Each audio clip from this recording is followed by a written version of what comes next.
working on a piece. It's a cover for Lady Death, and this particular one, well, it's Coffin Comics, and this particular one, her name is Hellwitch, and she is a character that was in Lady Death books, and now I believe she has her own spin-off series.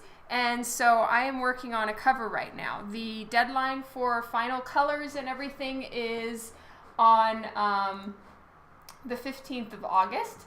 So because colors take me a little bit longer than they should while I'm still getting my bearings with that. Hello, Lino Gomez. I am trying to make sure that I get the pencils and final pencil work. I think I'm just going to pencil it this time. Yes, gothy today because I am wearing my Coffin Comics shirt. Woohoo! So, hello, Mike. I am sorry for the delay in getting back to you on the emails. I promise that I will do them very soon. As soon as I get this deadline done, then I'm going to catch up on email, which is super behind. I am very, very behind on like all email. So I apologize for that. I hope you guys can hear music in the background. For the record, I can't hear the music. Oh, I haven't started the music. Lol. All right. Music is starting now. Fail. Thank you, Mike. I really, really appreciate your patience with me. Thank you so much. All right, and I have my yummy chocolatey chai tea, which is delicious. And I got the layouts approved yesterday. Speaking of, let me get you the picture with a bunch of different layouts.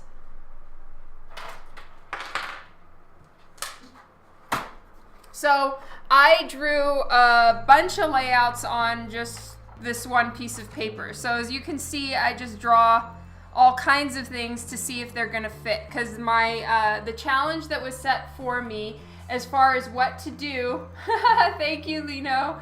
As the challenge that was set before me as far as what to draw, I was given a information sheet on Hellwitch, like her height, her general weight, all that kind of stuff, her look, her powers, and then my cover assignment, which was to draw her in hell on a hellish throne, and usually Lady Death as the character herself. When you draw the like limited exclusive patch version, it's an alternate outfit and a sheer top.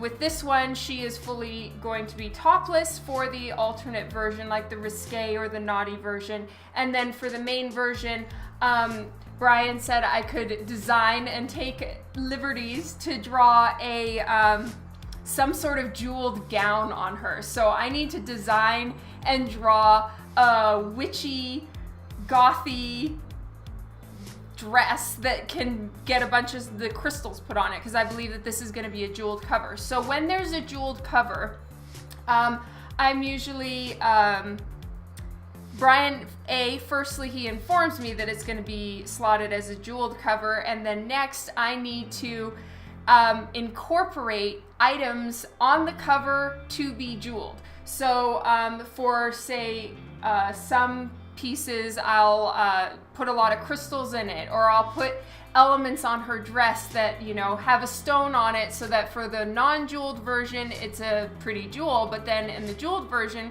they can put an actual Swarovski crystal on it. So it's gonna be fun. I need to come up with a dress design, and yes, free reign on the outfit. Brian's super awesome, and he gives me free reign on outfits a lot. So I really love designing clothes. I think it's super fun, and you know, that for me is like happy time for Dawn. So I'm really excited that for this one I get to design 2 outfits for her, and that's the risque outfit and the main outfit, and do some crazy ass dress, which is gonna be awesome. All right, so this is what I do first for layouts, and let me see, I'll actually print out what I sent in yesterday. And Lady Death, specifically Brian Polito, is amazing as far as getting back to you. I don't know how he does it, but he will respond within minutes. So when I send in a layout, I know I'm going to hear back pretty dang quick, which is awesome because, you know, it's a rush. This is definitely a rush cover. So when you're waiting and waiting and waiting for a response, of course, that's cutting into time you have to draw. So Brian got back to me really fast on the layouts that I sent. So what I'm going to do is I'm going to just print out the final layouts I sent to him. So let me see. Okay, so I'm just printing it out because I actually did the final layouts and compiled it all on the computer and then sent that off. So it's printing right now. And you guys could see the whole process. Hey, Kara's here. That's awesome. I'm so glad you could make it. Hi, Tom. Hi, Lee. Oh, wow. Thank you so much for joining Twitch. That's awesome. And for making your name really easy to read. That's fantastic for me.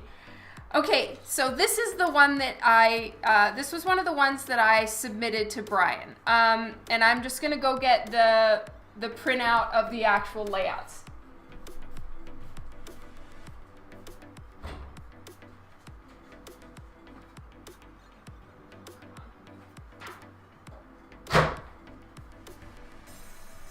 And yes, our printer is in a closet. Okay, so these are the layouts. I took little versions, you know, all these little sketches. I chose the ones that I thought were the best, and these were the 3 that I submitted. So, and then I number them so that it's really easy for the publisher to pick one. And they'll be like, so that's why it's number 1, number 2, number 3. Otherwise, they're going to have to describe, well, it's the one where she's sitting on the throne. Well, she's sitting on a throne in all of them. So it makes it easier. And then I actually designed, I just drew half of the throne, or at least my idea for the throne. And then behind her, I would like to have a stained glass window. And her name is Hellwitch. So I'm assuming she's got some witchy element to her, right? So, I did the witchcraft symbol for horned god, considering that she has horns and all that. So it's going to be a stained glass window behind her, and she is sitting on a throne. And the throne was what I was asked to draw, is to have her sitting on a throne in a cathedral-style hell situation. So I figure, well, cathedral-style, let's do stained glass windows and make them hellish by doing the horned god. Raise it so we can see it better. Okay. I look like the Punisher girl. Thank you, I guess. All right, so these were the 3 layouts. And this layout I really like, and I've actually had this drawing for a while. And I think I might just use it myself for something. So I'll do that one at some point. And then this is the one that he chose. And so that's what I've been working on. I basically just took this, printed it out at letter size paper, and I'm drawing it on some cardstock. So now is where I start refining things. The pose itself has been figured out and chosen by the publisher. And so now I need to actually take scribbles and turn them into something that looks a little more human. Oh, thank you so much, Lee Farnsworth. I'm so glad. Yay. Okay, so what I've got as far as my idea is she's kneeling on the throne. Now, the thing that makes it a little complicated as far as fitting Hellwitch on a throne is that she has giant wings. And think like demon wings, right?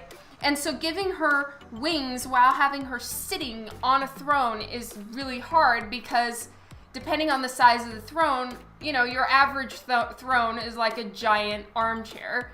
And her wings would have a hard time fitting. So, but then also I need to draw some background to also check the box that she's in a like cathedral in hell. So it, you know, it makes it so I need to find a way to fit all those things in a cover and have it look good. So the thought was to have her kneeling sideways on the throne. So the throne is facing us and she's sitting this way. so that her wings have space to go off the page and we can actually see the wings and see a little bit of the background behind. So that is my entire thought process for why the cover is as it is. I hope that makes sense. Tea time. And it's so awesome of Brian, if he happens to see this, or anyone from the Coffin comic crew. I love you guys. Thank you so much for giving me permission to stream the work on this cover. It is awesome that they allow me the permission to show you guys the process, because otherwise I wouldn't be able to probably even do a Twitch stream today, because I kind of need to stay on task and not switch to something else to be able to stream today. So this is amazing. I'm so happy. It's fantastic, and I'm so grateful. Yeah, Coffin rocks. And I'm wearing my Coffin shirt today. They're so cool. They'll like send little Christmas goodie boxes to artists that work for them, and so they've sent me a few t-shirts, and Francisca Polito always pulls one that fits me perfectly, so I don't know how she does it. I can't even buy clothes for myself that fit me as good as the clothes Francisca sends, so I'm really happy. Oh, love you too.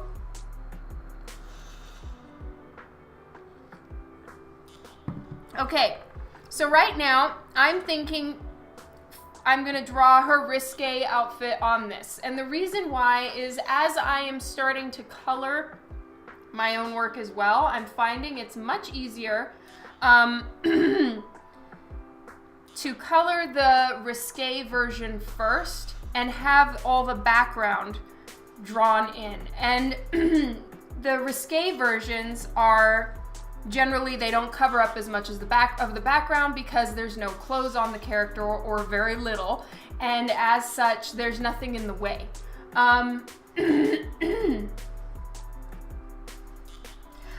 So, you know, when she's wearing a gown, it's going to be covering the bottom of the chair. It's going to be, you know, obstructing the view a bit. And then what happens, which can be a bit irritating to draw and put together, is if I draw the main dress on this version, what's going to happen is I'm going to have to draw the risque outfit and part of the background on the patch. So I'm thinking for this one, I'm going to actually make the main version the risque and do the patch as like a stick-on dress. Lee, I don't think that this one has been announced as far as a Kickstarter. All I know is that the deadline is on the 15th and the deadline is firm. I can't write and ask for an extension, which I have done a bit lately, so I do need to kind of schedule my time correctly and not fuck around.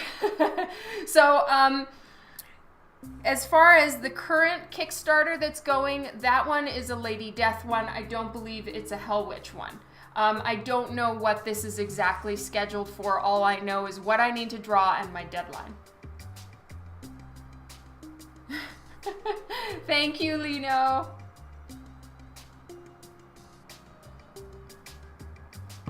So, for her risque outfit, I'm thinking to do something along the lines of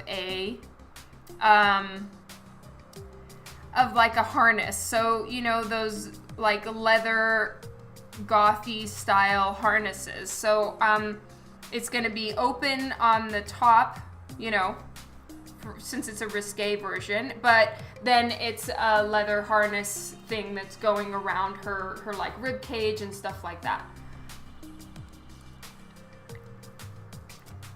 So, just trying right now to make sure I have all the elements in the right place, that they're kind of framing her body properly and not making awkward cuts. So I generally try to follow the muscles or the contours of the body, even if I'm doing some sort of random clothing element.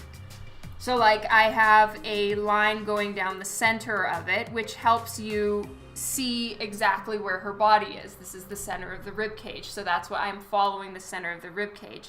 I've got some lines pointing downward to just bring everything together to frame her bust while also, you know, leaving enough of it open since it is a risque version. And then this is following the lines of her ribs.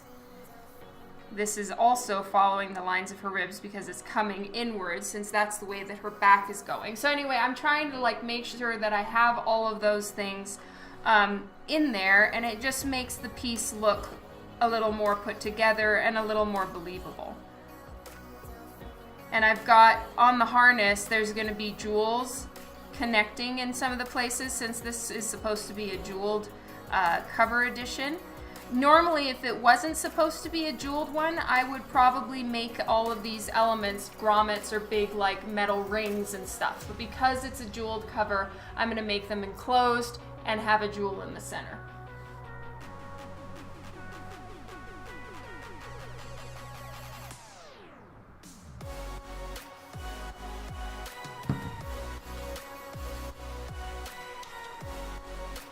So, I want to have her hand kind of holding part of the throne. So I'm going to make the throne almost think antler-esque a little bit. Like, you know, it's got weird turning spikes. Think like Maleficent's thorn bush or something like that, but then mixed with antlers, and I'm going to make them all black, I think. And then there's going to be like grooves cut into it. At least this is kind of what's going on in my crazy brain. Is it's going to be like roots slash thorns that are forming to make what looks like an antler alien throne.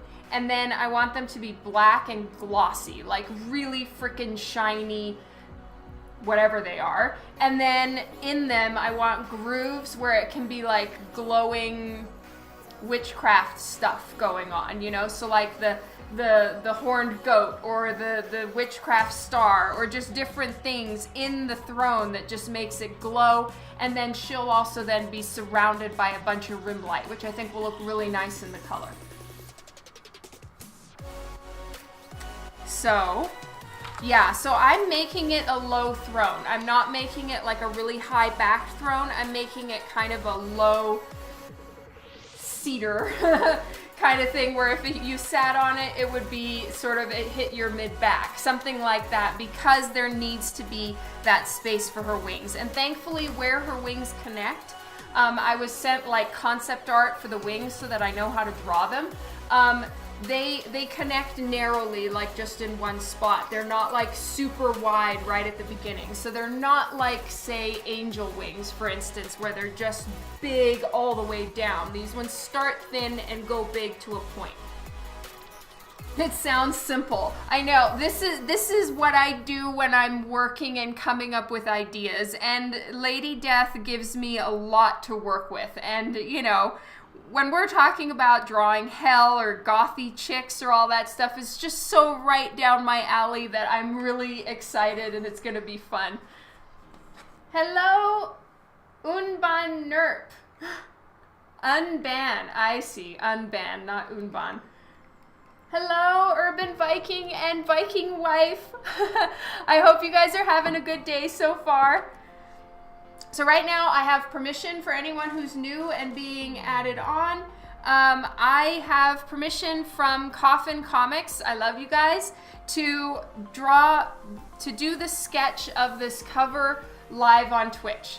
And so I am currently working on a Hellwitch cover, which is, she's a spin-off from the Lady Death's comic book series. And right now my task is to draw Hellwitch kind of as the Queen of Hell sitting on a hellish throne in a hellish cathedral room. So that's what I'm working on right now. So this big piece behind her is gonna be a stained glass window, and this is the witchcraft symbol for horned god. And so I'm doing that, and I like that in some ways it's almost got a little bit of like a Renaissance saint drawing looking thing, because it's gonna be a glowing circle around her head. So that is kind of fun for me.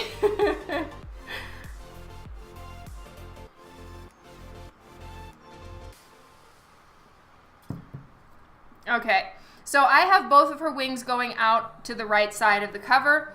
On this side is just going to be the portions of the horns, and she's kind of bearing her weight and keeping her balance by holding on to one side of the throne and leaning on the back side. So like this hand right here is going to be on something, and then this hand here is going to be holding on to one of these antler dealio thingies that I need to draw still. So I'm still trying to figure out exactly how I'm going to do all of that. And because the front of the throne is closer to us and further from her, whatever she holds on to needs to be kind of coming up from the center. So I need to make it look all throne-ish somehow. And I have kind of bit off a lot for this cover, but I think it's going to be really fun. So I want them to look like evil roots / antlers and kind of alien. And so getting all of that is the complicated, tricky part. What the hellish.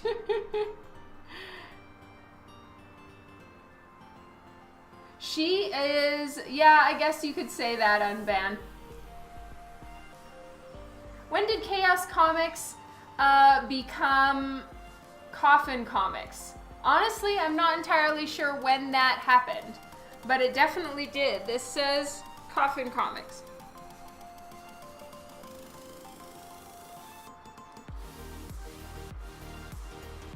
Oh, evil Groot.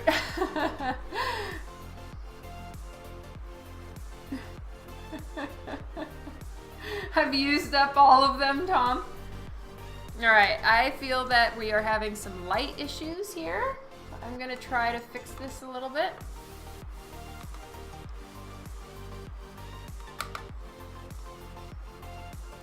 So I'm working on my light table right now, so you're gonna see a bit of a glare from the lights, and I apologize for that, but I do have my layout underneath.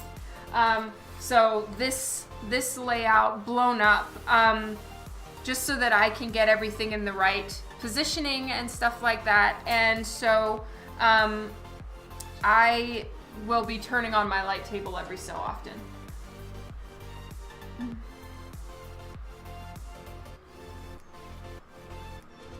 All right, so I have reference that was sent to me by Coffin Comics to draw the wings correctly and stuff. So I'm going to be referring to that, and I have that on my computer. So one moment, please, while I just get my reference folder up. I'm specifically checking the wings right now because the outfits that she wears, I do stick to the basics. So like, she has those armband thingies, think like Wonder Woman's, but they have a bunch of horns on them. And then she has like knee-high boots and, you know, kind of like a sports bra meets push-up bra situation. So I will stick to the places where it cuts the body. So she'll, even though she's in like a long dress or she's in, you know, a different, more risque outfit, I probably will still put the boots on her and, you know, things like that. Or like with Lady Death, even though I'm given the ability to create a new outfit, it does follow the same basic formula of bra, panties, garter, you know, all that kind of stuff.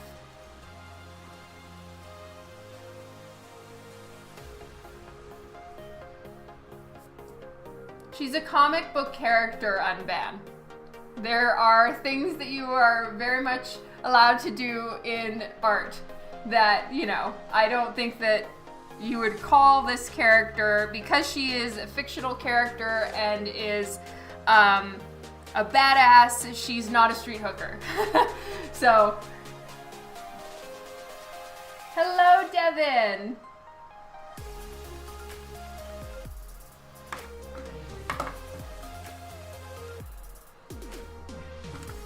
Alright, so this back arm is a little bit too long because her shoulder is going up, meaning that it needs to be a little bit shorter.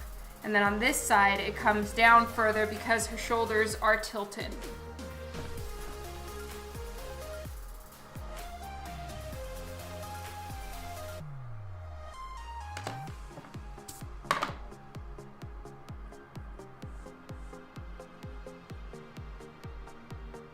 I've just got a little lock of hair going over in front right here, and then I do still want us to see her shoulder. Like I've told you guys before, I like having the information there.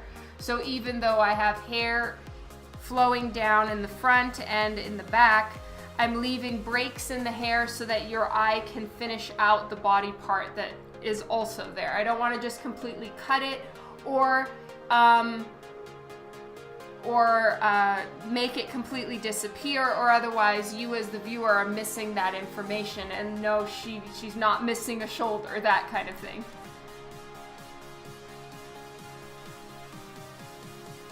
Neither. These are warrior chicks, and warrior chicks can dress however. Well, anybody can dress however they want. Whether you'll get, you know, a ticket or put in jail for streaking is a different situation. All right, so her arm, I'm drawing it in the back, would be about right here. So it really helps to draw through.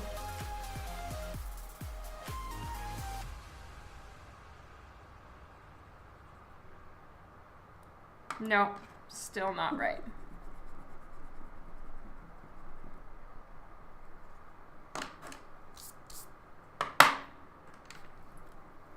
Okay, so her arm is in the back, right over here.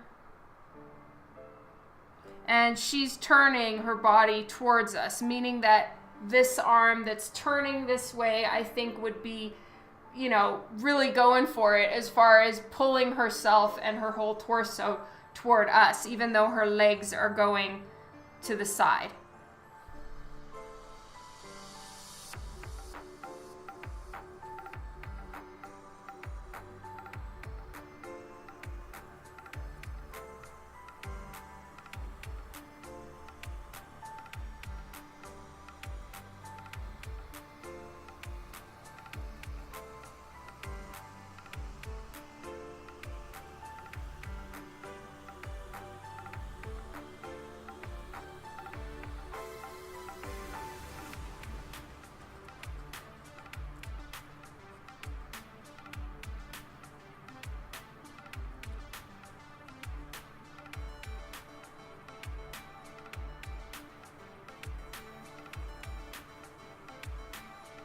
Oh, hello, Niall. I can't read your name. Unban, I am using a HB pencil, and I use 0.3 millimeter lead.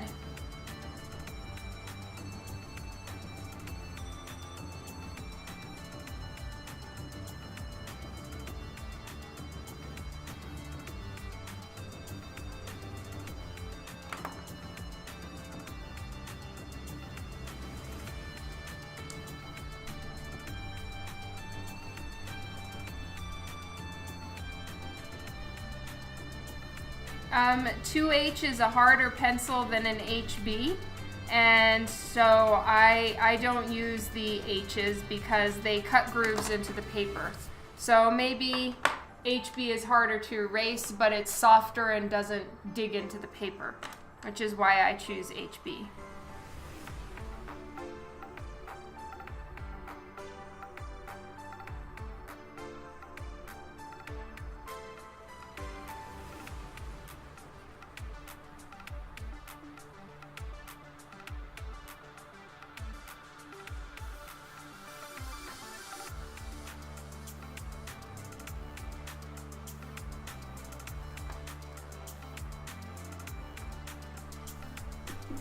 So I won't draw in her hand right now because I still need to decide where exactly I'm putting all the horns.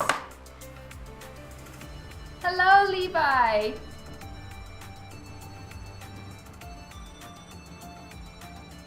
How long would you say it's taking you to get your line work where it is?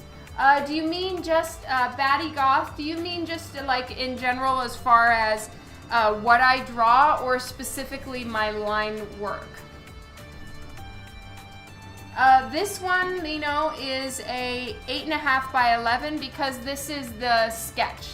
And then I will be blowing it up once again. Once the sketch is approved and I make any changes I need to make, then I do the final original at 11 by 17. So it's double size.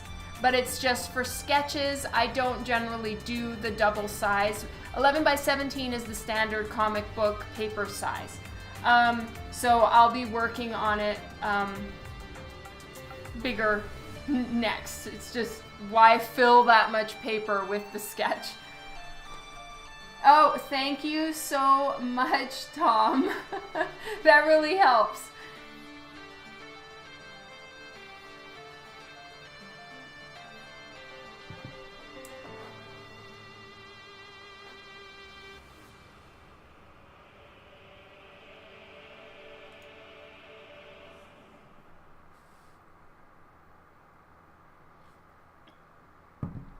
Okay, so now it's time to work on the throne and the seat. So I was kicking around the idea of making the seat of the throne fur.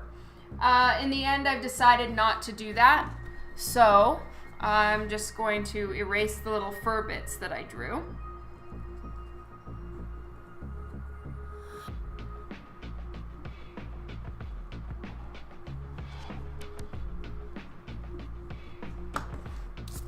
And what I have is, I have a ruler and I have all these little tick lines on either side. I don't know if you guys can see them, but I've got measurement lines on either side so that I can make sure everything is straight and following a straight line that's all properly parallel with itself and with everything else that's going on. Because this piece is, for all intents and purposes, pretty straight on. There's both sides of the throne should be pretty much identical, and as such, I want to make sure everything's measured out correctly.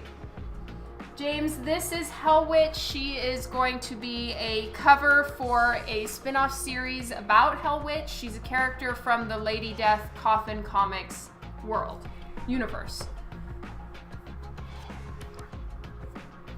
Oh, Batty Goth. As far as getting your line work clean, my suggestion is A, have some really good erasers. I use, you can find the actual names for the erasers that I use if you scroll down a little bit on my Twitch channel right here. Just scroll down and you'll see the names of everything, but have some good erasers. And then secondly, use a light table. I'm being pretty messy with this particular piece because I know I'm going to be lightboxing in a much cleaner version once I'm done with my lines, you know. So you can make a mess on this particular page. It doesn't really matter. Get a light table. You can buy them cheaply on Amazon, and then lightly trace your lines, turn off the light table, and do the final, which hopefully I will be showing you guys how I get my line work clean and how I do final lines on this weekend, hopefully. If I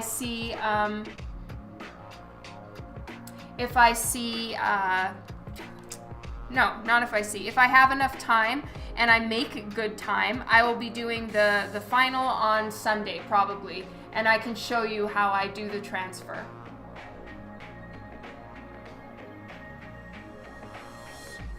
Yeah, that makes sense, Unban. I don't see sketch lines on the other side of my paper, but this again is my sketch, and it's just how I work.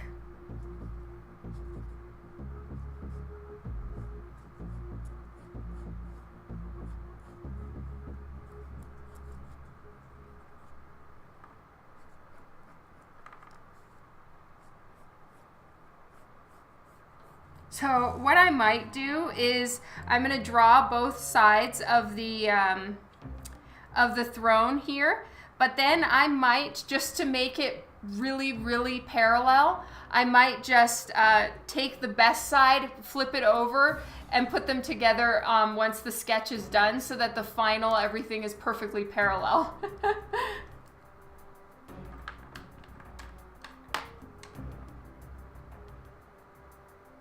Oh, for sure, Batty Goth. I'm not at the level I want to be at yet either. I think that you're never going to be at the level you want to be at, and that's what helps you keep progressing as an artist.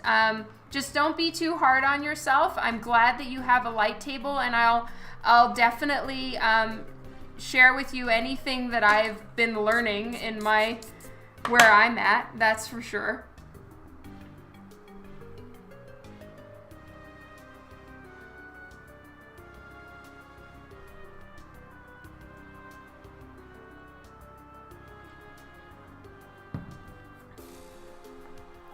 Okay, so I am just working on the background. So here, as you guys can see, I have a little bit of an idea written down as far as, or sketched out for the throne. So I'm gonna follow this somewhat. Like the back of the seat is gonna be rounded. I probably was going a little bit too, not Viking in what I was going for, but probably a little too Game of Thrones, which I guess is a little more Viking than I probably should be going for a hell situation. So that's why I'm taking away the fur. And honestly, I was a little scared as to how I was going to color that digitally. As you guys know, I'm still, in my first year of digitally coloring my own work. I've always had the most amazing colorists color my work for me. I could just pass that off. So I could come up with whatever random stuff I wanted to do, and then somebody else could take care of the coloring. So now I'm having to kind of think through and be like, okay, so if I have this crazy ass idea, sure, I can draw it. That's never a problem. But can I color it? Exactly, Viking! And Viking is a great idea, and it's an amazing look, and it would be completely appropriate, 100%. It's just that my assignment for this one is to make it a lot more Gothic cathedral. So if I pull too far in the Viking direction for Gothic cathedral, it'll lose the look that I was assigned to do. So nothing against Vikings, you rock. It is just, I have my assignment. I can't go way too into my own plan.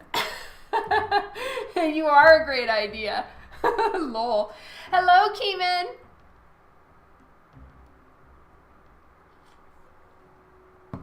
Yes, I can. I do, but I'll check. If I have some crazy idea that I really can't shake and I think it's going to be so perfect, sometimes I'll risk it, or I'll write and ask if it's what they think about it. For this one though, it's really easy. It's either have the fur or don't. And so for this one, it's going to be really nice. It's going to be really nice to not have to worry about coloring fur just yet. So I can go in that direction later, especially because I don't think that the fur would really match with the sort of like alien shiny black antlers. Think like you took an antler throne and shoved it on the alien ship from the Aliens movie. That's kind of what I'm trying to do. So if I go too far with the fur, I can't really accomplish that. They wouldn't mix properly. So that's where my head is at right now. But then I also want witchy grooves in the alien antlers. I'm going way too far. I always do. Hello, the frying pan. Oh, if I have any tips for someone who's colorblind. Okay, I don't actually know anything about colorblindness, and I'm real sorry about that. But do you know if it's like a specific range of colors that you can't see, or are you just straight up colorblind? Like, what can you see? Do you know? Yeah, spacey goth alien cathedral meets hell. Okay, so green, red is the ones that are your tricky colors. Well, then I would say make yourself a style that plays to your color strengths and not your weaknesses. If you know you can't really see green or red and they turn a different color, gosh, I have no idea, because even in the color picker, you wouldn't be able to know if it was green or red. Well, okay, you can know by the hex numbers. Like if you click on a color in Photoshop, it'll give you a hex number and it'll tell you like it has this much green, this much red, blah, blah, blah. Pick ones that aren't very far into the red or the green, so at least you know you're not choosing something that's gonna clash and look really bad, right? Try to find a way to make that weakness, or, you know, supposed weakness where it's a challenge. Okay, weakness is the wrong word, scratch that.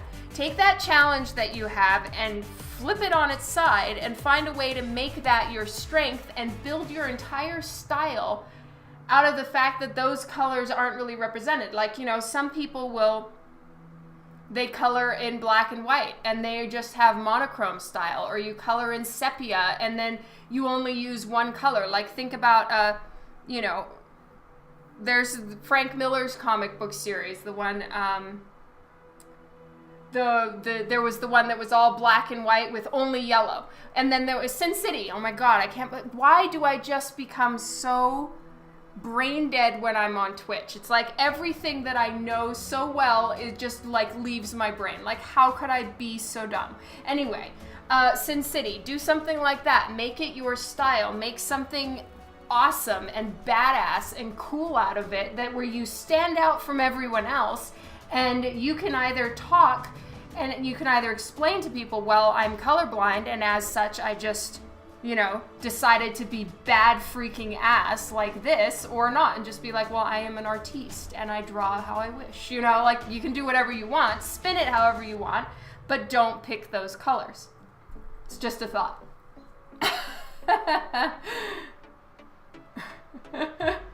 Yeah, he's amazing.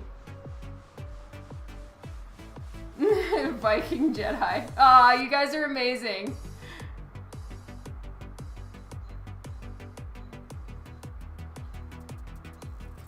Oh, and hello, SF Williams. Oh, I'm glad it's helpful. Yay. All right, I am gonna focus for a moment, you guys, and try to get this this freaking thing figured out, because I honestly, like, yeah, I have an idea, but actually translating that to where everything's gonna go, I have no freaking clue. So there's just gonna be a bunch of scribbling and erasing, and then some more scribbling and erasing, and welcome to the journey of the sketch. So I know for a fact that I want one horn right here and another horn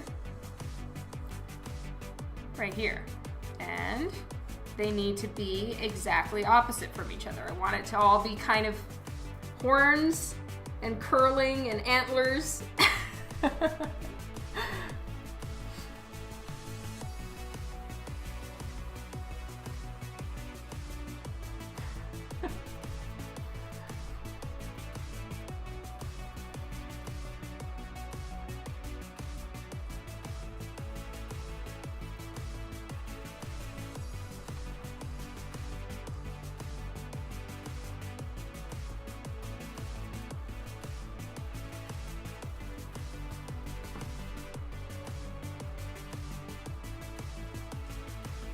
So her hair is really long, as is mine, and it's always everywhere. Sorry, everybody.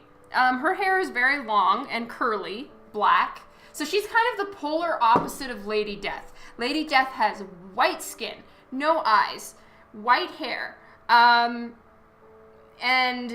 you know, no horns. And then this girl has horns, dark tan skin, which is so pretty, red eyes, and black hair. So she's kind of like, you know, her evil twin.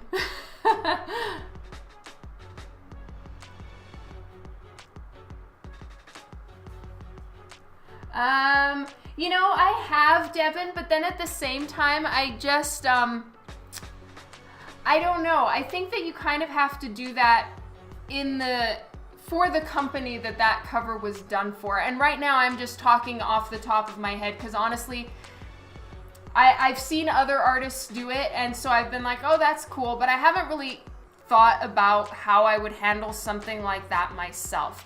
I personally think, and again, talking just off the top of my head, if I was going to do something like that, I would probably stay in the lane, you know, like if I was going to recreate a Lady Death cover, I would probably recreate it with one of the other characters for Lady Death. You know, that kind of thing, but I really don't know. I haven't really thought that through.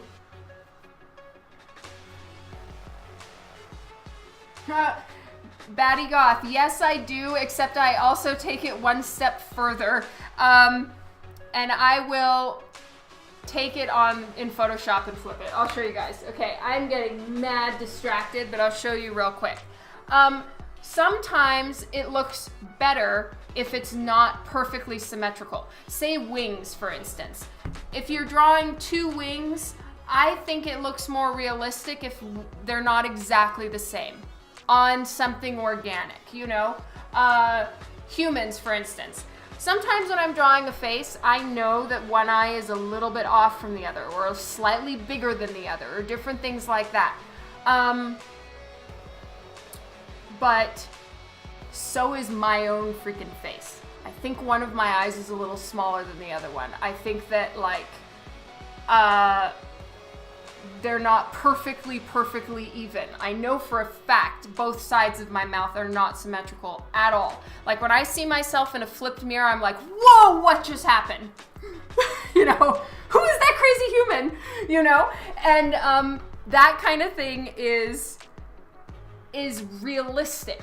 So sometimes it actually kind of ruins the piece if you're like taking a good side of the face that you drew and you just flip it and draw it exactly the same. Yes, you know, symmetry is really nice in facial features and all of that. But if you've got a pair of wings on a bird, for instance, they're not going to be exactly the same. And it frankly looks more believable if they're not.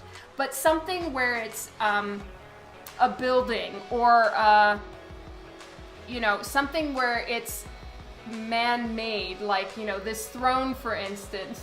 Yes, I am scared of my own reflection. Then sometimes I think it looks better if it's not perfectly the same, you know, and it just really depends. So like you use it if it's gonna help you save time, if it's gonna make the piece better, but then don't feel like it has to always be perfectly symmetrical because sometimes it really doesn't call for it even on a face. So here, I'll show you guys what I did. So this this butterfly, okay, this is the kind of situation where it's non-organic and it is freaking detailed as all F, and it's lace, metallic lace, basically. So I drew it like this. Oh, okay, I'll see you later, Mike. Well, I'll talk to you at some point.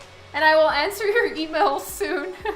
All right, so what I did is I actually sketched this on the computer. I only drew this side. Hopefully you guys can see this. Yeah, so I drew this side. Then I took this side and I flipped it and I perspective warped it, right? To make it so that it looks like it's going that way.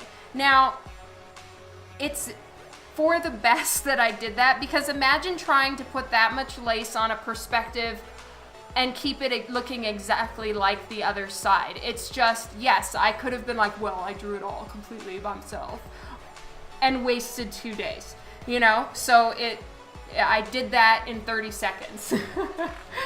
So then for the final, I was able to complete out the drawing and just change. So I drew it out again. It's just I took the sketch and flipped it, right? And then I drew in and added the shading in different places because, of course, the plane that you're seeing this one at is slightly different than that one. But I could adjust that in the final, and I didn't have to draw it all over again, which would be ridiculous. Yeah, super unnerving. It would have driven me crazy. So, and that's when you kind of think, okay, is it important to do this fantastically cool butterfly, or is it more important that I make my deadline? Well, then that's when the butterfly gets the boot. Or you can just do that in Photoshop. So that's my little thing. But then her face is also straight on, but I didn't flip it. So there are, I'm sure, little imperfections in her face, but in my opinion, that makes her look more human. Like, you know, not like a perfect robot. So her face, I didn't do anything like that. And I think this side of her mouth, it doesn't go as far as the other side. You know, there's things that aren't perfect. And, you know, I drew this 3 years ago. You know, if I had another take at it, I'd probably fix some things. But it worked out well. And so this is the perfect example of which parts it was great that I did the flip, but then other parts where it was not necessary, and it could have even hurt the piece if everything was too perfectly symmetrical and, you know, just like, then yeah, it looks like you literally just flipped your image. Okay, I'm sorry guys, I am rambling like crazy. Which is funny because I've just been so tired today. I felt like getting moving today was like trying to get a freight train going by just pushing it with your hands. I just could not get going today. I was so tired.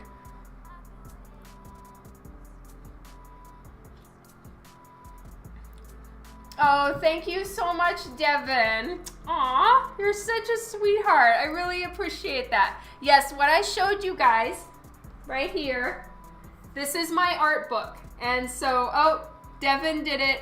So there you can see a link to my art book, and I was showing you one of the pages from my art book where I do talk about the process of making that cover.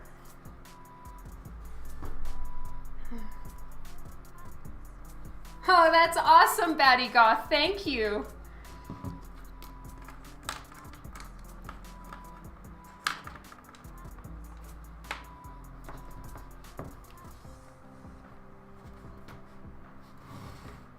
All right.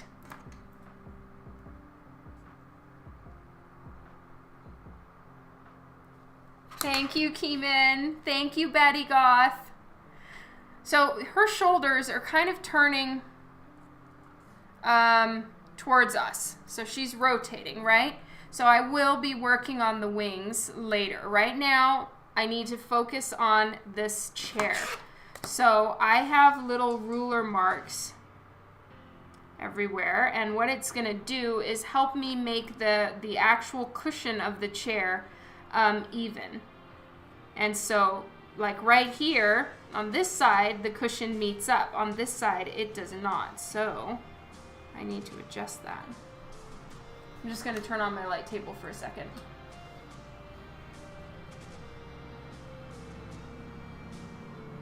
Oh, thank you, Williams.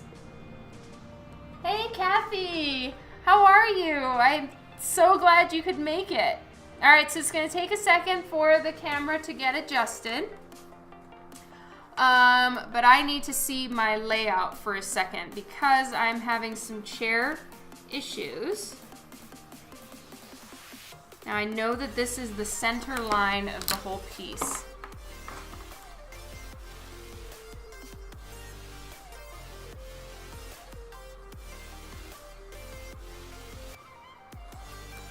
There we go. So that's the center line, and here all these different lines are the bleed margin, safety zone. I've explained that to you guys for a while, and so if you're not remembering what they all are, it's where I know what is safe in the book and where from that point on it's probably going to get cut, because most books, I have one somewhere. Okay, yeah, so this is my Batman 50 book that I ruined, right, where I put this. But as you guys can see, the book, the art goes all the way to the edge. And as such, I need to draw past the edge. So that's what this is down here. Oh, hello, Simone. Everybody is doing great, Kathy. I'm so glad you could make it.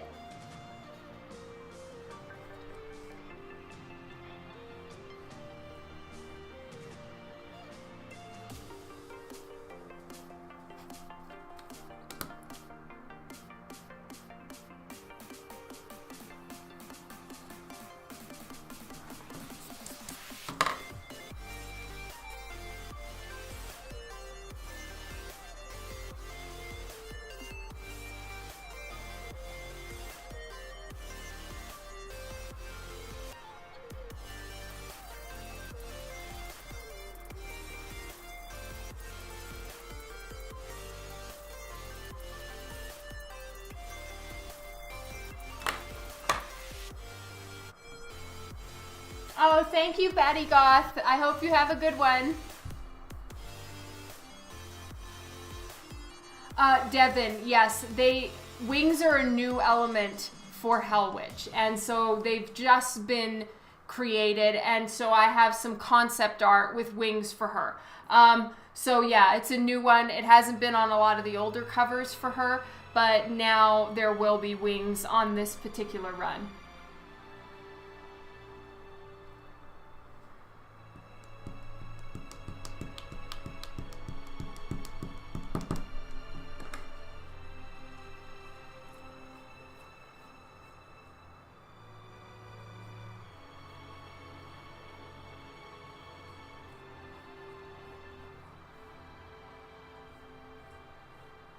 There we go. So having all these little lines really helps me keep it the right size. Or it's just like with her sitting on it, it's so easy to accidentally have like the chair not even or all of that stuff. Hello, Rabbit Blue. Welcome to the stream.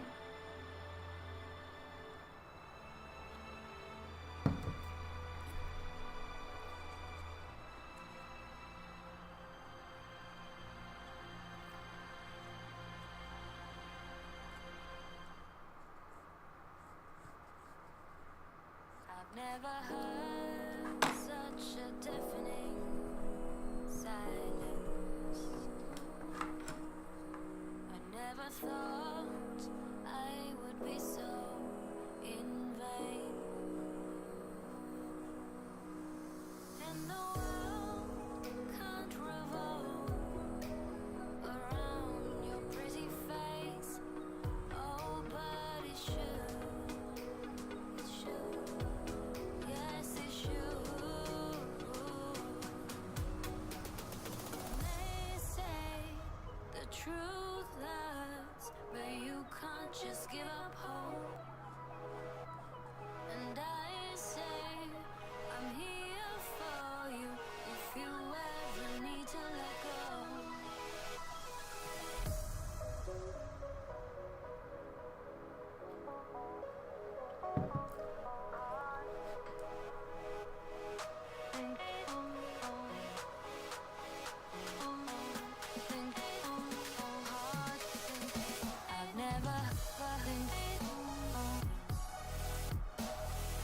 Well, this I kind of like, at least for right now.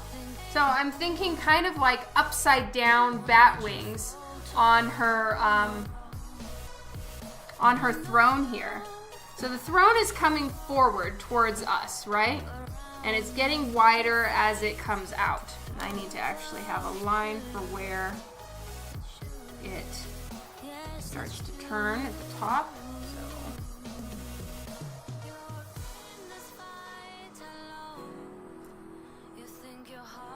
Like that. And I wanted to do a really wide frickin' throne, kind of almost more like a wide lounge chair, because of the fact that I wanted enough room for her to really spread out and sit however, whichever pose Brian chose.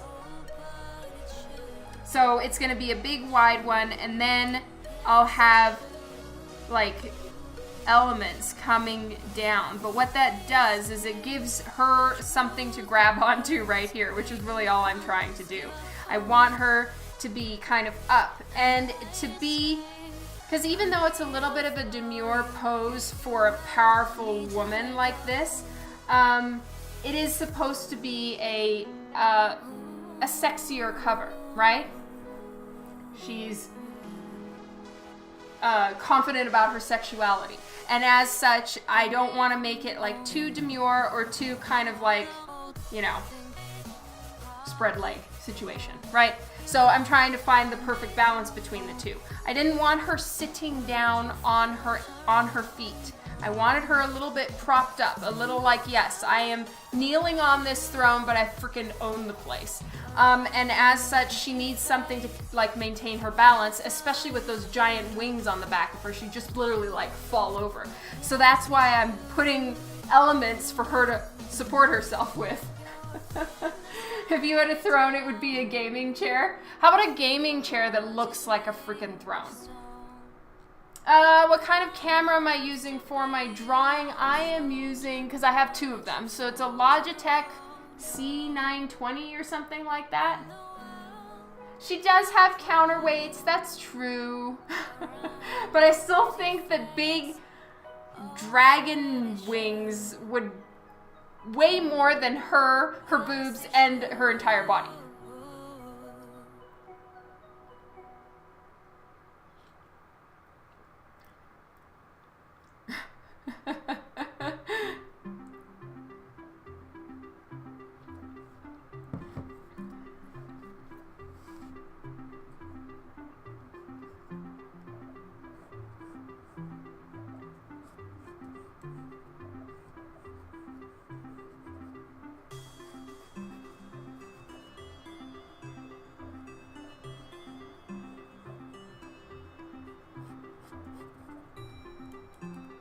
So the front arms of the chair are pretty wide, flat, and boring.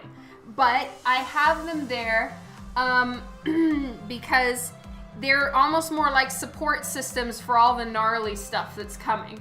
And I want some of this gnarly stuff to actually curl in front of the chair like this. So it's sort of covering that whole bend. I just want the back to come forward and be capable of supporting all the weight of all the stuff that I'm gonna be adding onto the chair. Yeah, badass style Dracula chair would be so cool.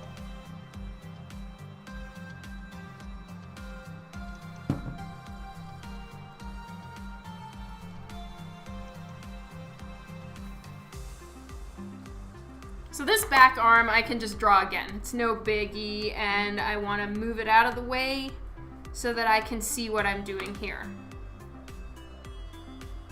So the main thing that I need to watch out for is I want all these roots and random stuff that I'm drawing on the chair to actually look badass. It could very easily start looking like Wood Elf, you know? I'm sure making it black will help, but still I want to make sure that somehow I give it that more horned, sharper edges, which is not really my forte. And so I need to give it that edge as opposed to, yeah, exactly. You know, and I'm gonna try. We're work in progress sketch.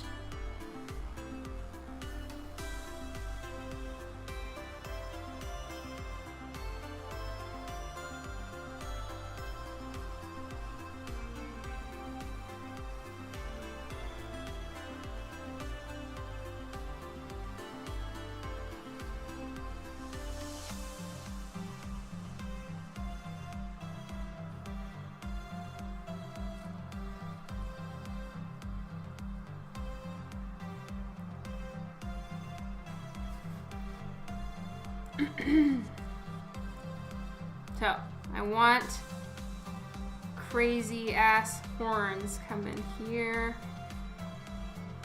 Think of them as like scary cup holders for her afternoon tea. Or blood chalice, who knows.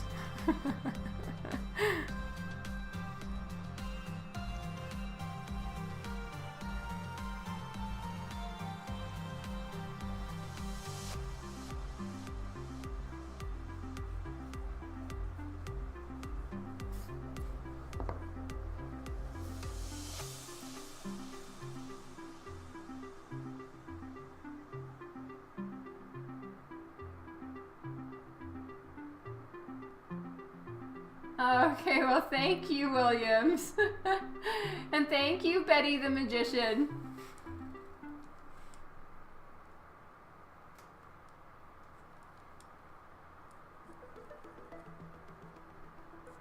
So, I have a feeling that now that I have put kind of the same basic elements onto the back of the chair. I need to remove them from behind her and just make it a solid thing, which actually is for the best because her hair, and there's so much stuff covering the back, it's not going to be so busy. But the actual, like, this part behind her butt is kind of a focal point.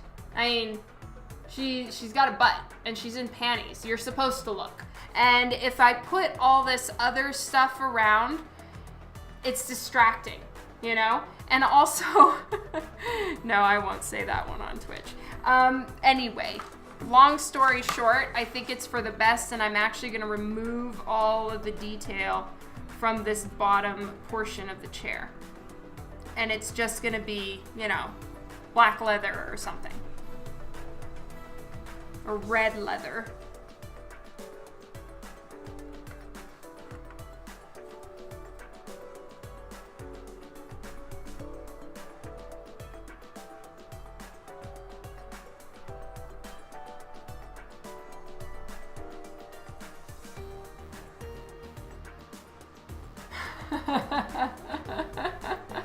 Yeah, exactly.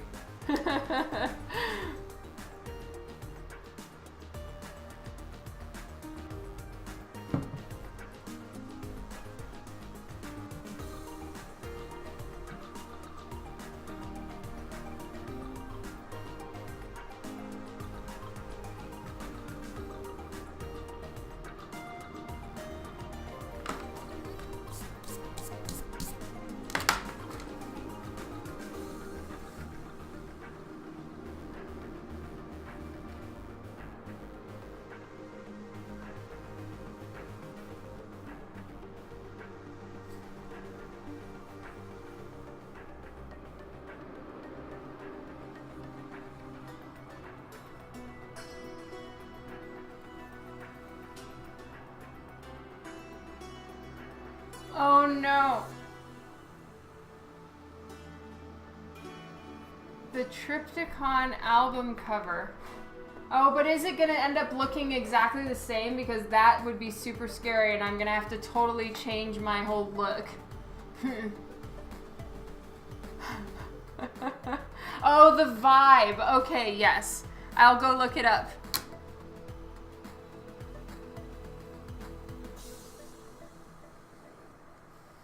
And thank you for the help, Forest Lord.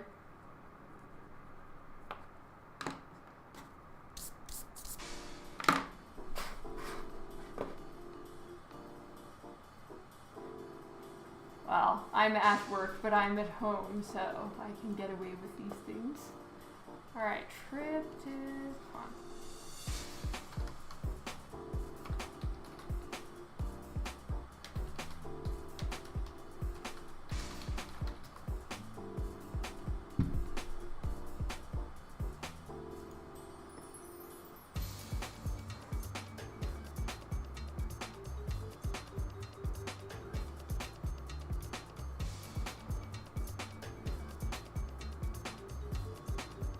I don't see anything that's super...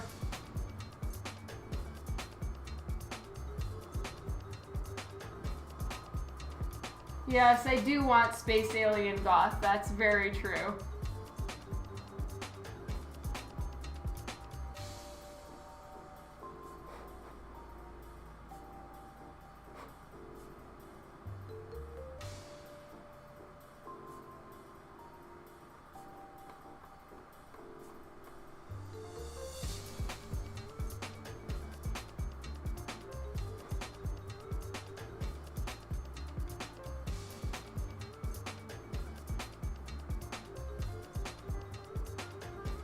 Cool. Yes.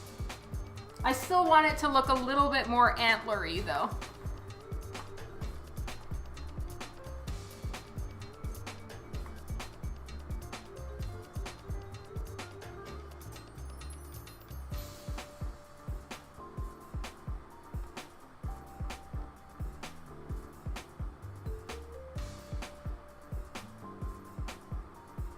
Maybe some sort of big old skull right here.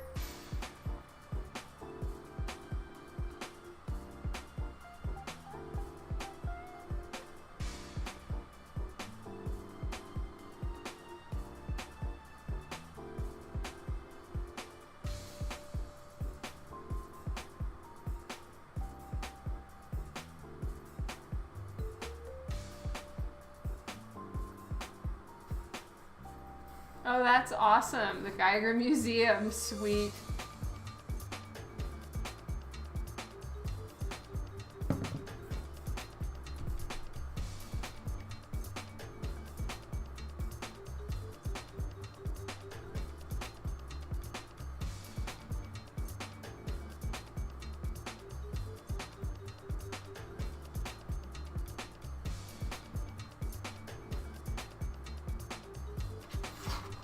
So I am looking at antlers because they have a very interesting way in how they turn, and I like that organic looking turn that antlers have. So I'm mostly looking at like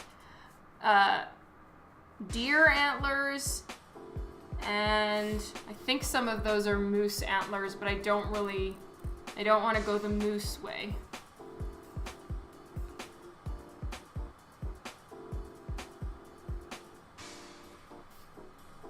Though maybe right here, a big old moose antler would really be appropriate because it's kind of big and wide and then has little spikes at the end, kind of.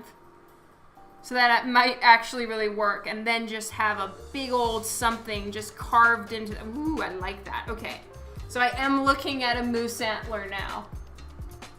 Because I'm going to kind of turn it into, like, there's one deer antler style. Obviously, I'm going to make these black, and they're going to be shiny, almost like metal liquid tar. But that kind of basic look. Something big and kind of rectangle-y, and then has, like, spikes at the end. Boom. All right, so let's try that.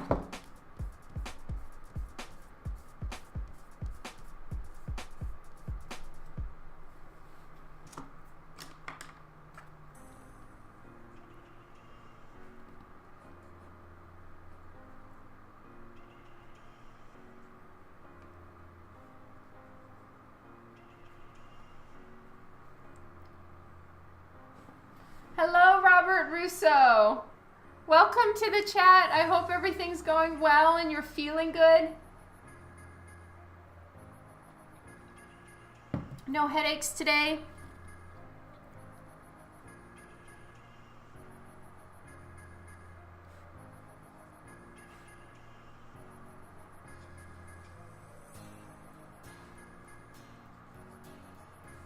It's like, check me out in my demonic chair cup holder, like right there. There's her cup holder for her blood chalice.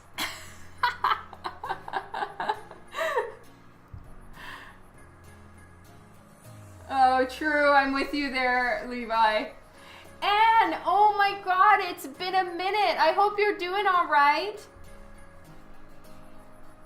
Oh, hello, Hans. Welcome to the stream.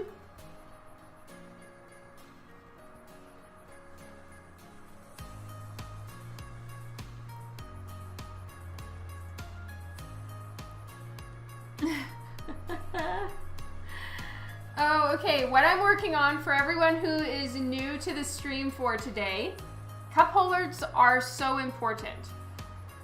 All right, so what I'm doing today for the stream is I am working on a project for the Coffin Comics crew. This is Hellwitch. She is a spin-off character from the Lady Death universe. She is a badass demon from hell. And my assignment for this one, or the challenge that Brian put in front of me, was to draw her in a sexy pose, I think.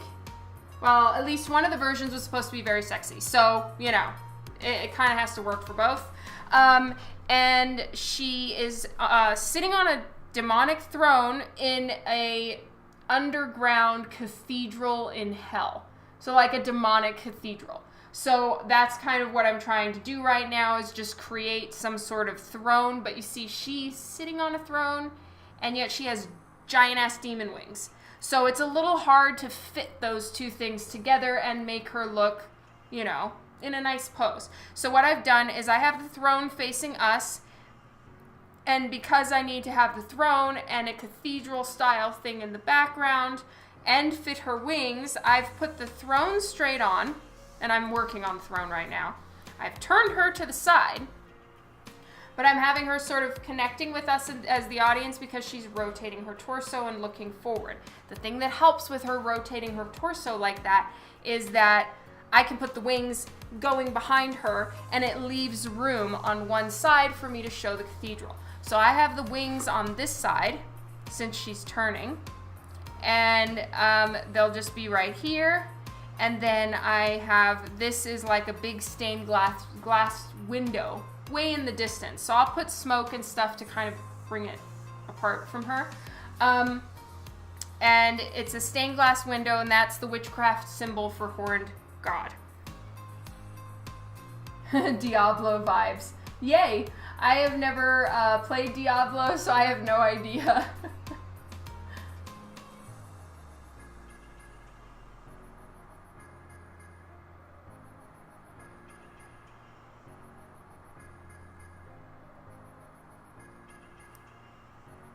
Oh, sorry.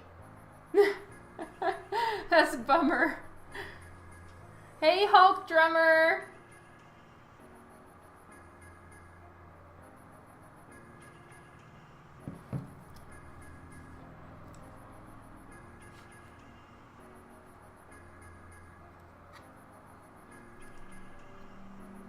Just a lot of fire and ugly demon creatures. Bummer, Hans.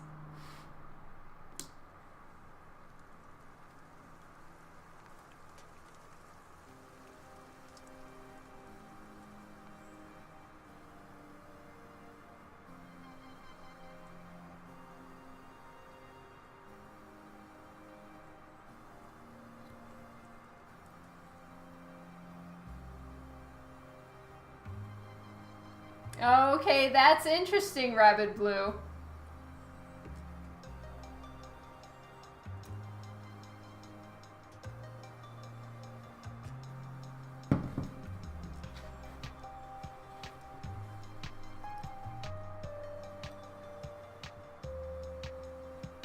Oh, sorry, Anne. I know that one.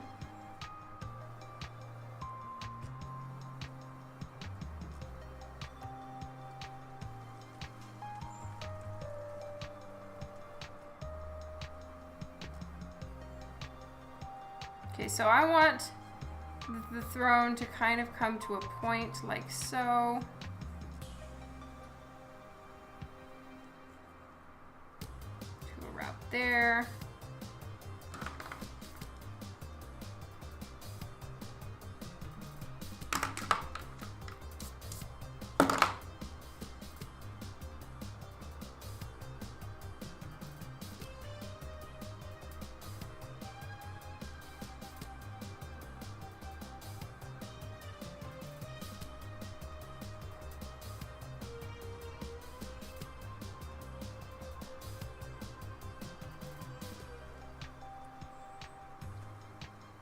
I do have music playing, that's right.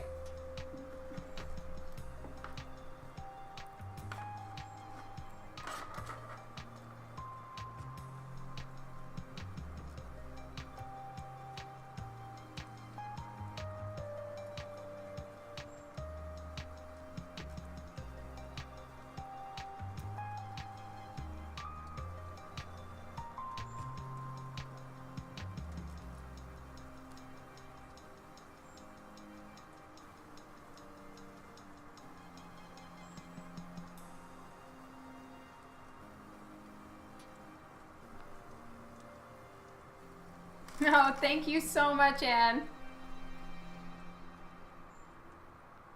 Hulk Drummer, 100% I do. I use it a lot, actually.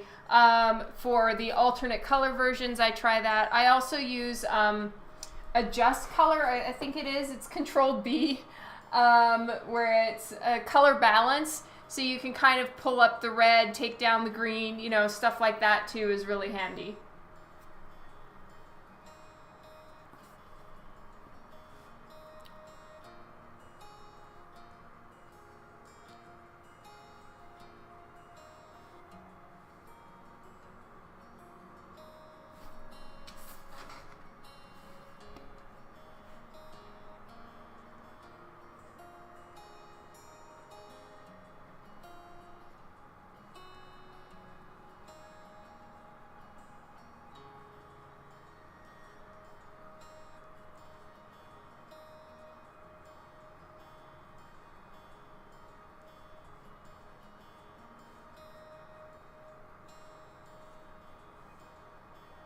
Okay, working on the moose antler-esque portion here.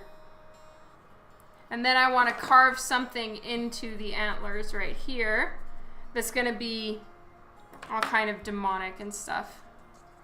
Maybe like a big star in the middle.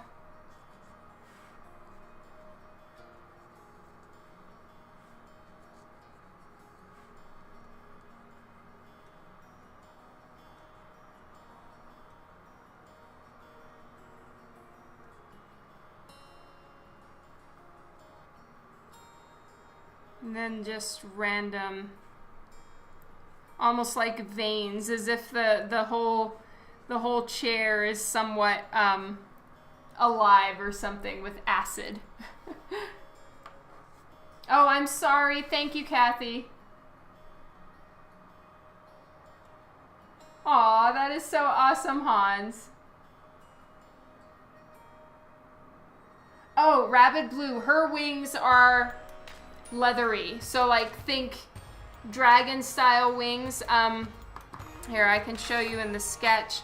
So this is all like bone, all this stuff, and then there's like breaks in the wings up at the top, and then it's picture like stretched leather kind of look.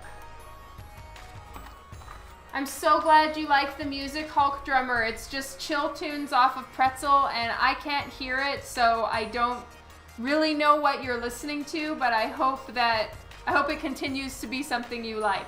I personally have spent days working where I just have the chill tunes playing all day, and it like keeps me calm.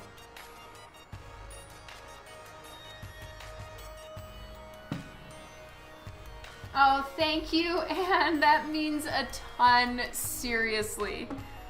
Posing is the hardest part of a cover for me. Mainly because there's so much pressure on it. It's not that drawing it is so difficult, it's picking one. You know, I just have the hardest time deciding which one is the best, which is really awesome because I can just kind of pass that job off to the publisher because that is part of the process, is they choose the pose. But say I'm drawing something for myself, choosing the pose is the hardest part. I can't decide. So I need to draw in her back wing, and that's going to be a tricky one because her back wing is going to kind of look like a third horn coming out of the top of her head. So I'm going to have to work with that and find a way that it looks decent. Also, this is quite a busy area in the cover, so there may be some things where I'm just going to drop it out. So yes, she has two wings, but the second wing is implied. Thank you so much, you guys.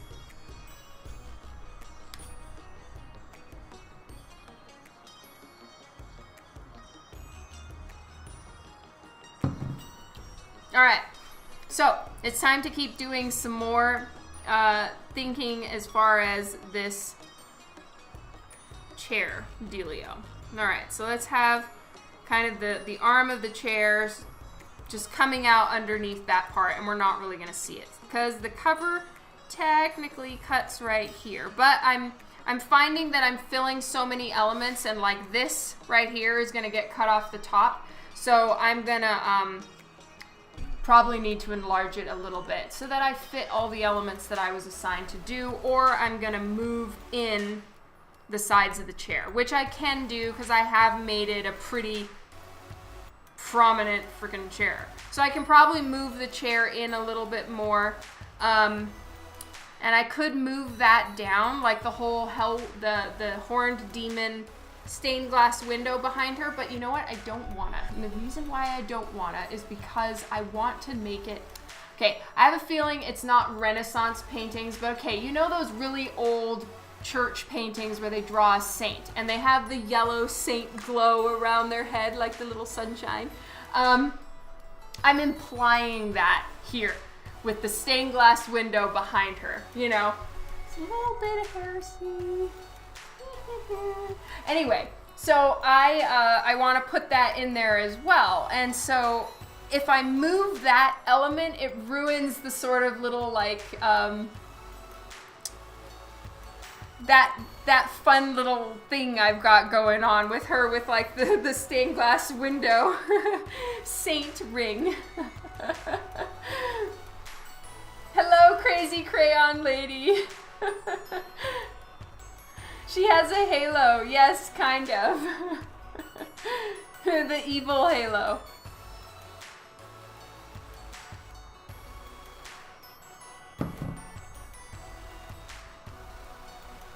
And I'm trying to be somewhat symmetrical. Like, this is the smack dab center of the cover. And so I like it that the main horn is going right in the middle. And it's just the way that her head is offset from the stained glass window works. So I'm happy with that. I just need to make sure that when I color it, I push that back. It needs to be clear that it's a big ass window, but it's farther away. It's not like literally right around her head.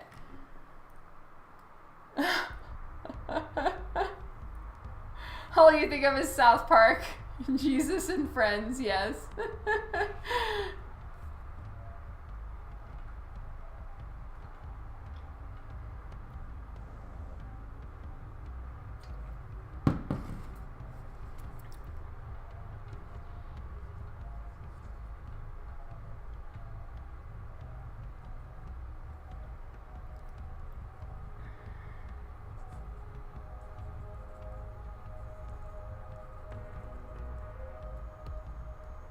So kind of this whole part behind her, yes, it's part of the chair, but I'm going to probably draw it. Oops, I was off screen again. I'm going to draw it and color it in a way that you don't even really think about it. Yeah, it's there, but that's about it. Hey, William! Glad you could make it!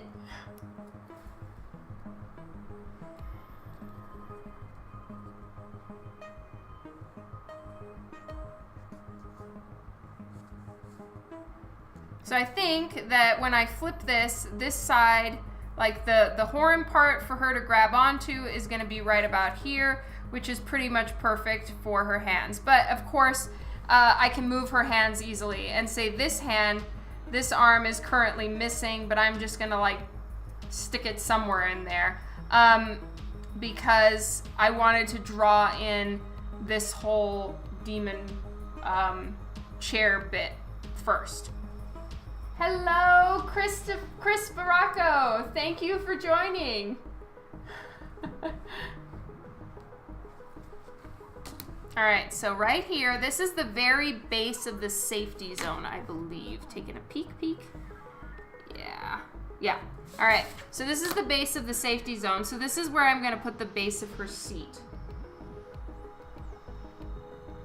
Thank you so much for the follows. I've gotten a couple emails of people notifying, or Twitch notifying me that I got some followers. I really appreciate the follows. Thank you so much. I hope you enjoy my streams, and yay!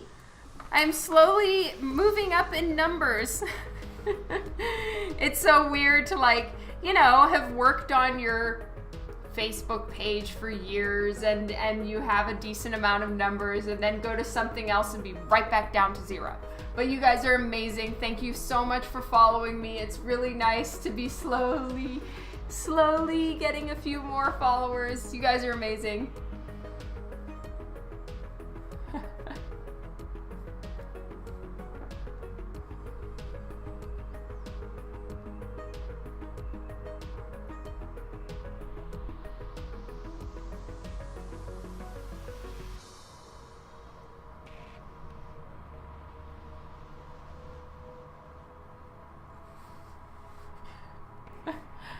Okay, let's work on the wings now.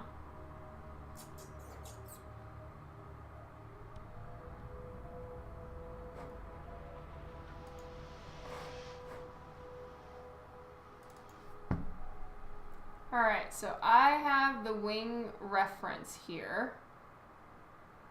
So it's definitely black wings, 3 sections to the wings, and they all meet at the point. So the point goes outward away from her face. It's pretty straight for that whole part. I think I'm just going to cover part of the the stained glass window, because if it looks like it's just missing the stained glass window, it looks like I was trying too hard.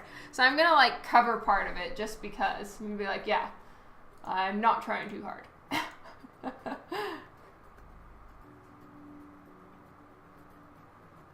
Yeah, it's just interesting, and you know, you gotta start somewhere.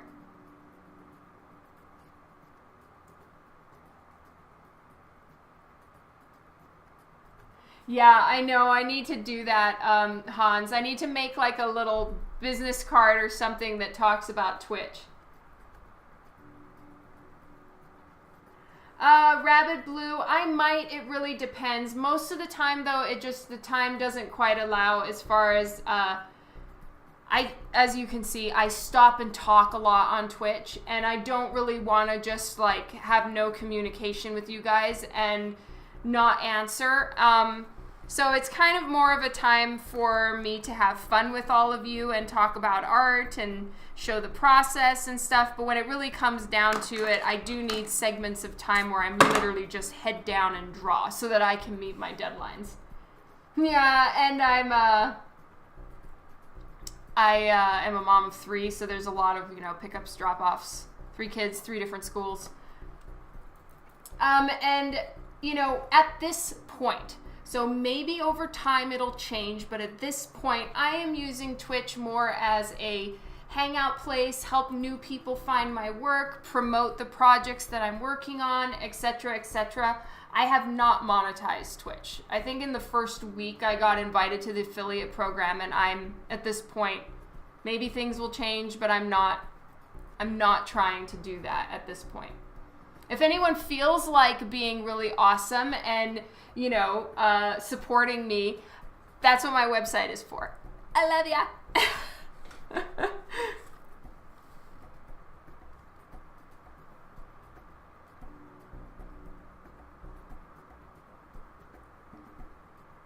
Yeah, I like fun and art too. And it's so much fun to hang out with all of you guys. Alright, I need to zoom in on the horn portion of her wings. So hold, please. Okay, now on this one she has 4 sections of her wings. Damn it. Oh well. I'm gonna use the actual wing reference they sent me.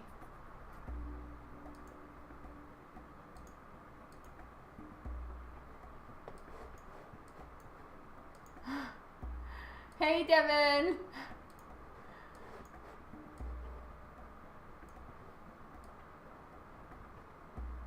You guys are wonderful. I really, really appreciate it.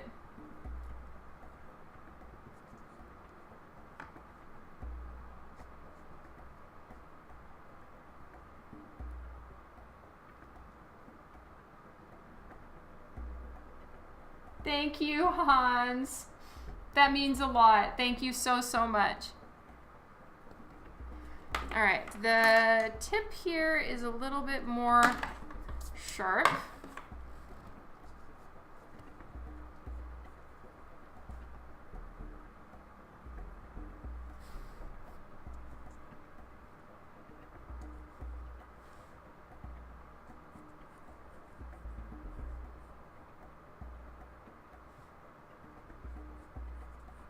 So I'm following the concept art that I was sent to exactly how I'm supposed to draw her, her wings.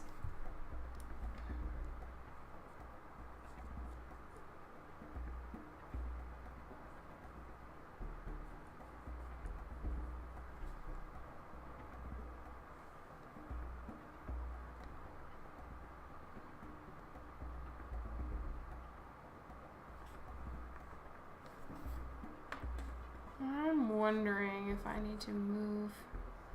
Yeah, that's probably what needs to happen. I wasn't leaving enough room for the other wing, and it wouldn't even be back here. So the thing I was saying where it's going to look like she has 3 horns, I think I was wrong.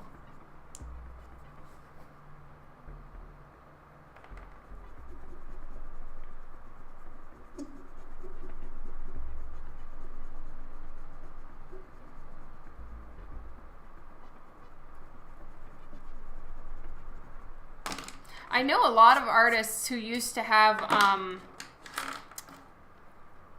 okay, saying I know a lot of artists who do this is painting with probably too wide of a brush, but I do have, I have talked to a few artists and seen others as well that have pretty much given up on Patreon and have kind of turned Twitch into their Patreon model. And so that's interesting that's kind of how some people are working it with their subscribers and followers and all of that stuff. I've never really had the presence of mind, for lack of a better word, to get into Patreon. That just sounds really complicated. And then as far as doing any of that on Twitch, again, you need to have a proper plan. Right now, I'm just enjoying being here and all of that. You'd live in an internal hell for her. Just a few minutes. Say hi. See what it's like. Devin, I'm gonna need to bring you a super booty. I will try to remember to pack one for Toronto.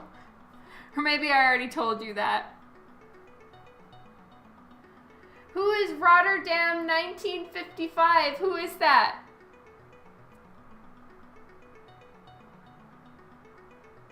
Yeah, that was kind of when I was first starting out in comics. If you look at the date on it, I think it's like 2011, 2012. Maybe it's 2012. Maybe it's even 2013. But anyway, it was definitely in my beginning stages. Oh, thank you, Anne.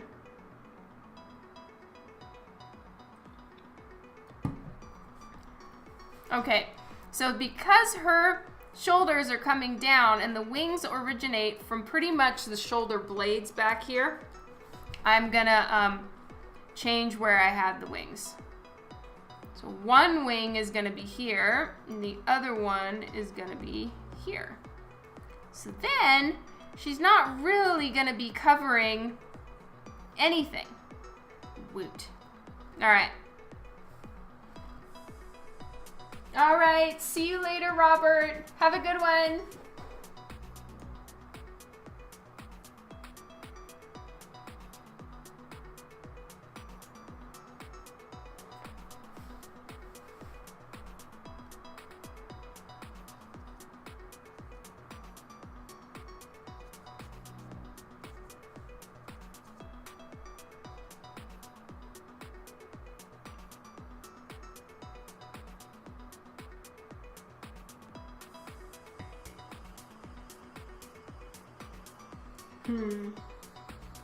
Thinking about something.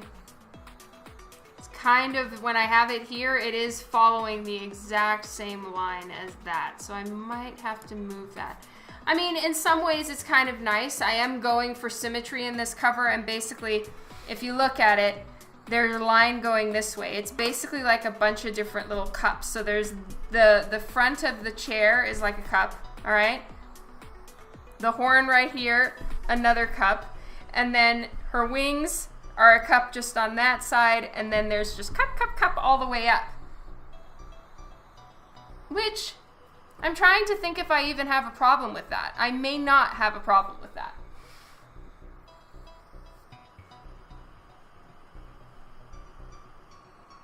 I'm thinking.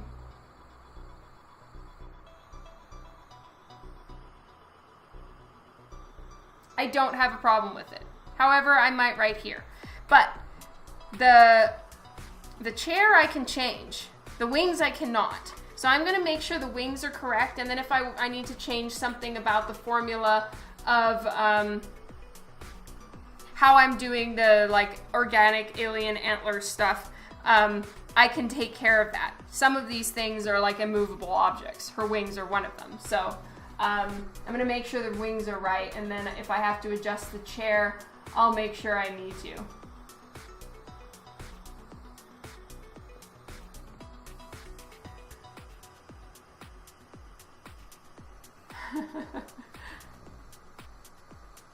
Why are you sorry, Rotterdam? And who are you? I must know who you are.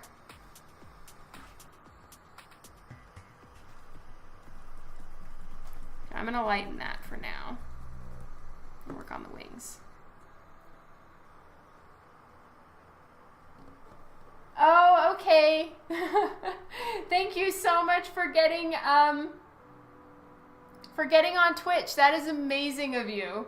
I really, really appreciate it.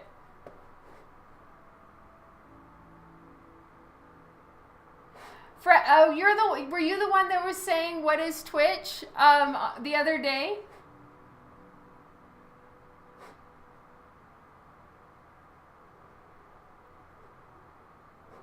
Hello, Papa John.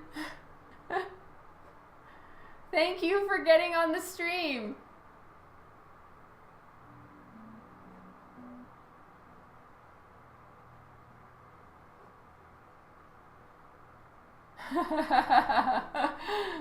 Hello, Kennethus.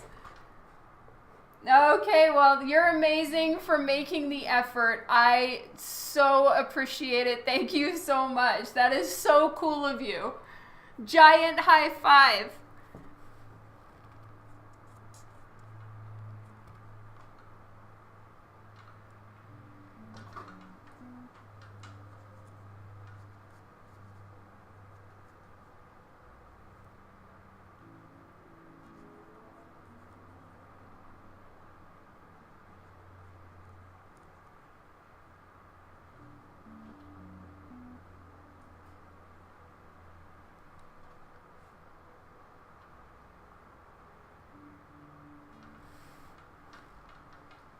Thank you so very much, Fred.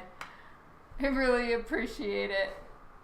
I'm going to add your name to my list. I have a list of people's Twitch names and who they actually are so that I remember you. So I need to find my Twitch names. Here we go. Okay. Oh, Sketch Ink is Steve O'Reilly. Okay.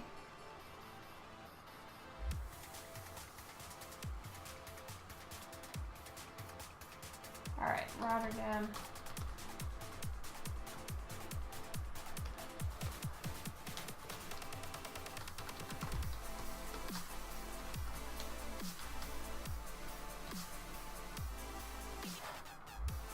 Yeah, now it's going to be stuck in my head too.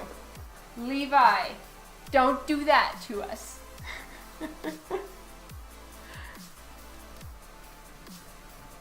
Who lives in the dimension the one ring creates? Right, okay, Ken, I need to write you down as well. Thank you so much for telling me. Okay. K-E-N-N-A.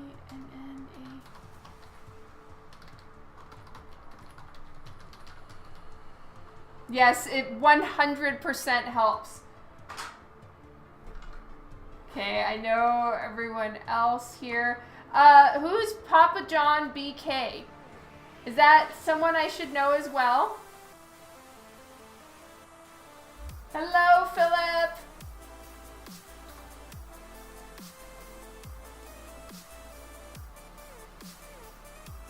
Yes, usually. Oh, thank you so much, Fred.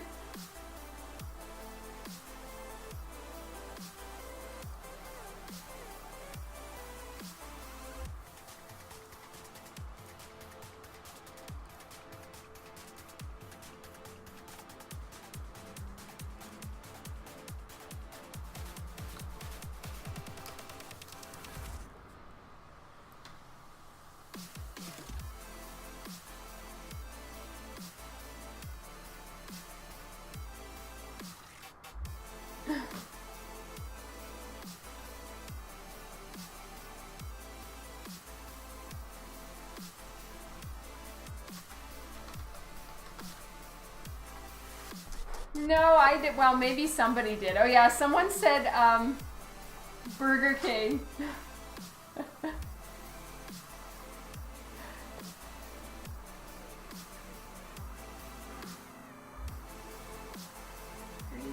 Ford Avatar.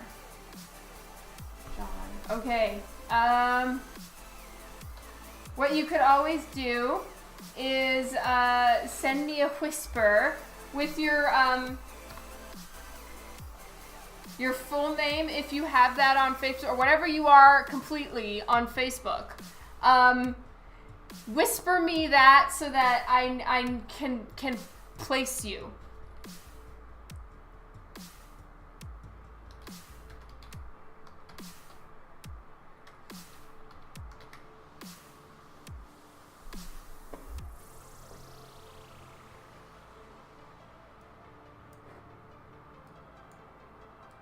Okay. All right. Okay. I'm sorry. I was goofing off and organizing my my list of everybody's name.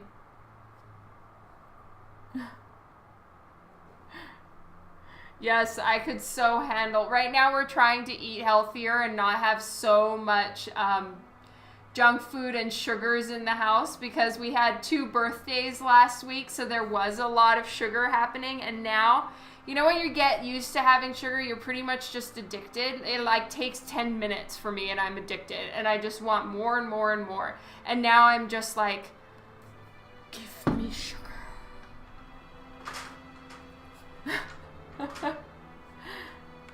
We have had a thunderstorm every afternoon, pretty much. No, neither have I. Not at all. I'm 100% in there with my kids just wanting, you know, gummy bears and all that stuff. Though it is happening.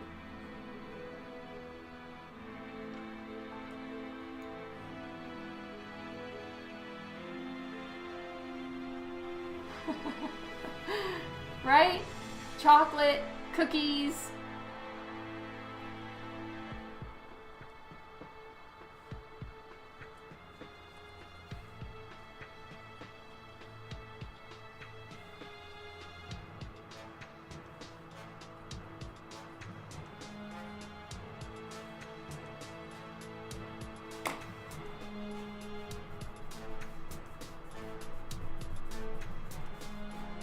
I'm gonna pull her wings up a little bit higher.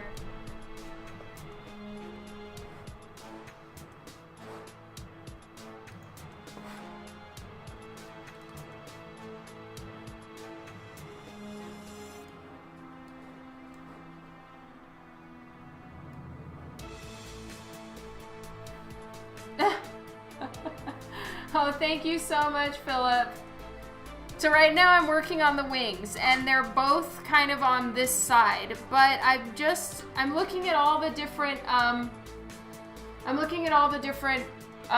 reference and concept art pieces that they've sent me to look at, to figure out exactly how to draw them and where they fit and how big they are. And, you know, so that's why I keep looking over at my monitor, because I'm trying to learn her wings. Read them, understand them, learn them, you know, the whole Mike Ross thing from Suits. Once I see it and I read it and I understand it, once I understand it, I never forget it, or whatever it is he says. Not very good at quoting movies.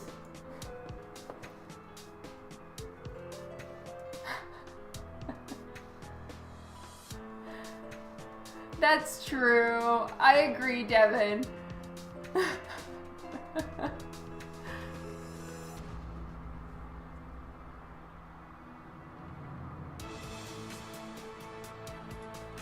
Well, I think he's right, you know, but then at the same time there are some things that are just kind of like universally accepted to be something a kid would like, you know, like kid cereal, Fruit Loops and shit. Which there kind of hits a point in most people's lives where you've evolved beyond that. I just haven't completely. Though I have with Fruit Loops, I don't like Fruit Loops. Yeah, I can't wait to color her too, but then at the same time I'm a little nervous. I'm really like my own worst enemy when it comes to the colors because I just get these ideas. Like I told you guys, I want all these like glowing, pulsating veins in the alien spikes and stuff, and that's going to be really hard to do. Even to just make it look glossy is going to be hard.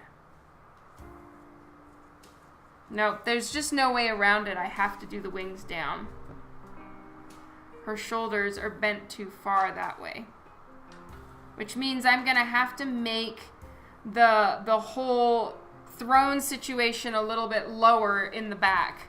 I was planning on going up a little higher, and I'm gonna have to go lower because now it has to incorporate the top of her, the bottom part of her wing going outward. Oh, I thank you, Crazy Crayon Lady. I appreciate that. Now, the big thing is to see if I can pull it off.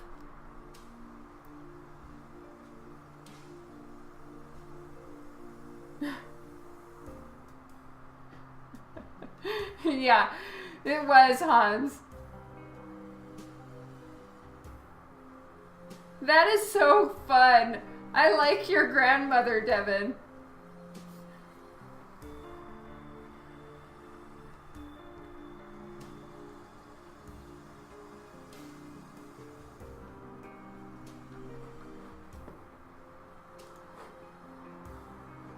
All right, I am so sorry, you guys. I've been really kind of tripping off with the wings, but I think I'm getting them figured out now.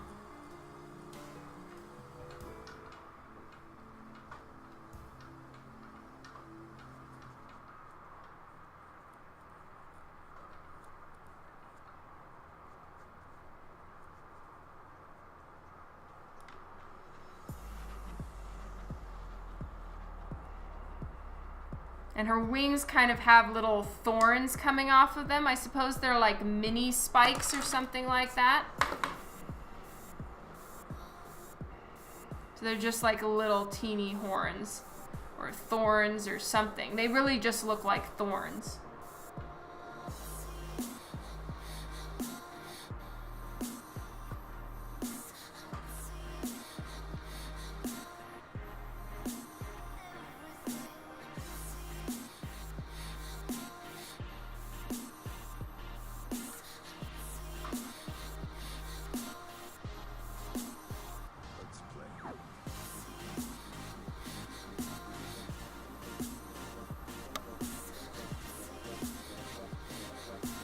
So then her first wing piece kind of goes like that. Well, that's nice, actually. It's going to break things up a little bit just because of the way that the wings go. Like, so it's pretty organic and they kind of double back a little bit, and that's going to help throw off the symmetry situation I'm running into over here.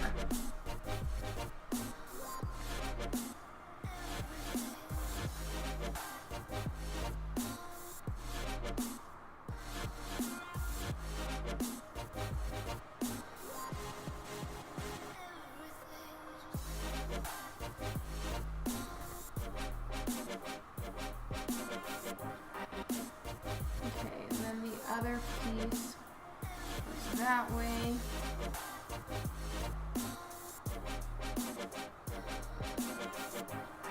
And goes down.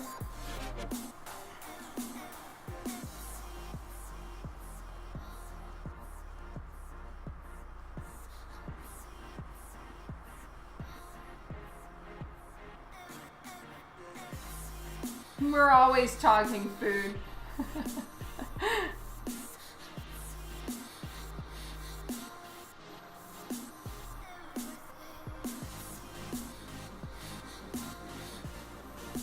I want her wings to go up, not down.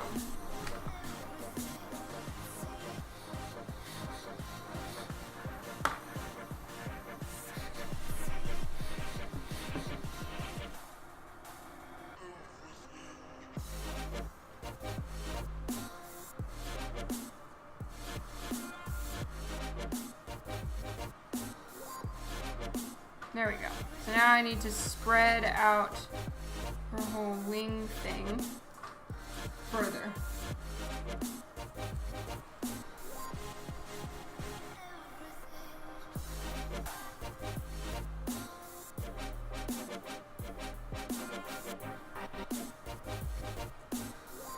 So right here is her very first bat wing dealio, and it kind of cuts a little bit. Comes comes to a point and then comes down again. And then on this side, it doesn't even join at the bottom. It's like got a big old break in it.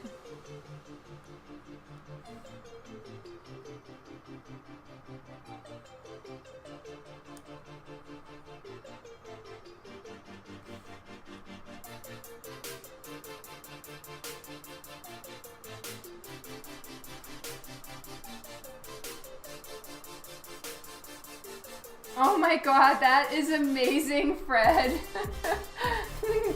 This is giant size.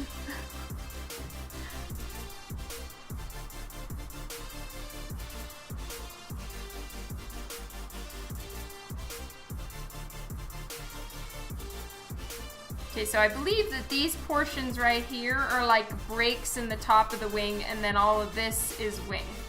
So they're kind of winged and then not.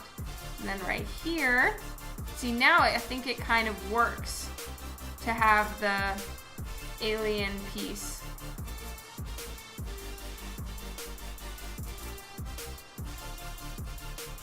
I'll have to see if it continues bothering me or not. Oh my god, Tom. Now I gotta watch out and make sure you guys aren't like seeing pores or imperfections. That is amazing. A 75-inch. I didn't even know that such TVs existed. That is crazy, Tom.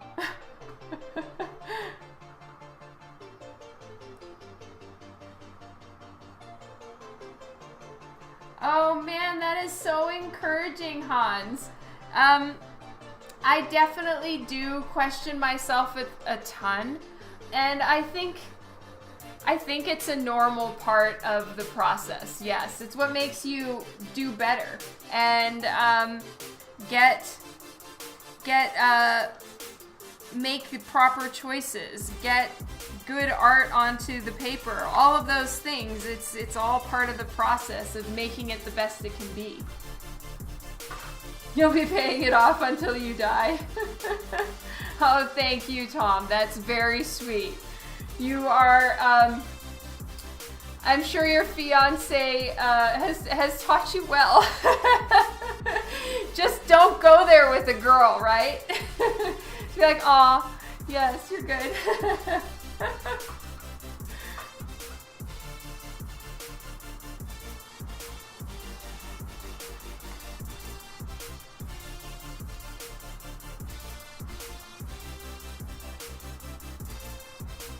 So guys, I gotta tell you, somebody on Facebook recommended this this girl.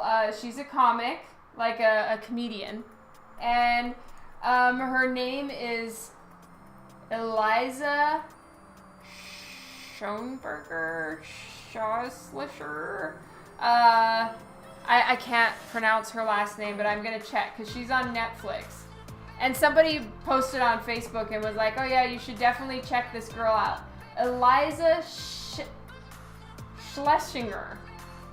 Anyway, I watched all of her comics, like her ones on Netflix yesterday, and oh my god, she is hilarious. I was like laughing my ass off yesterday. One time I took a sip of tea and nearly spit it out all over my desk. It was so funny. Oh my goodness. She really picks on girls, which I think is hilarious, you know, because she's supportive and she's really nice and she's a great person, but then she just so has girls pegged on so many things, and I just thought she was so funny.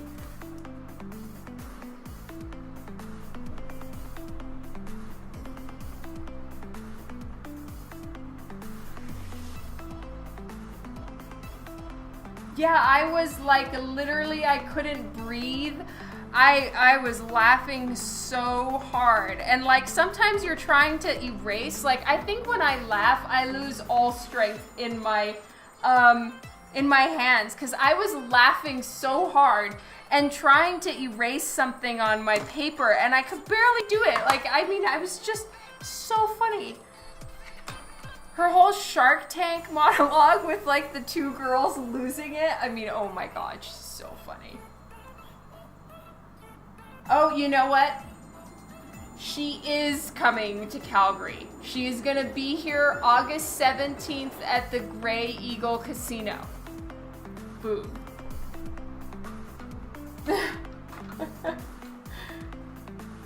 Yes, you gotta check. She's so funny. I was literally dying. And you know what? I apologize in advance if anybody finds her offensive. I don't know how she could offend anybody, but if she does, don't get mad at me. She is amazing. Yeah, she's gonna be at the Grey Eagle Casino August 17th. I looked her up just to see.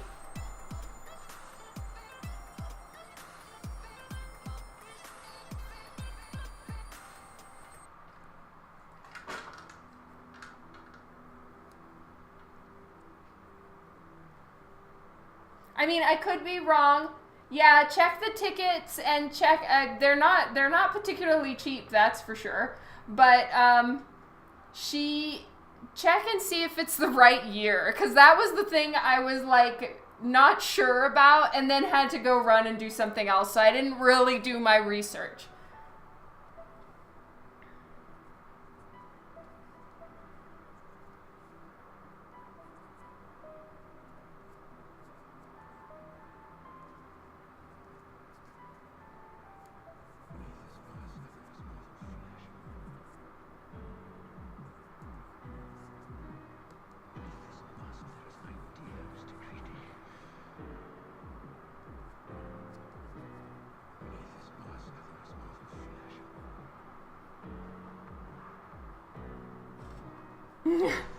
That's awesome, Anne.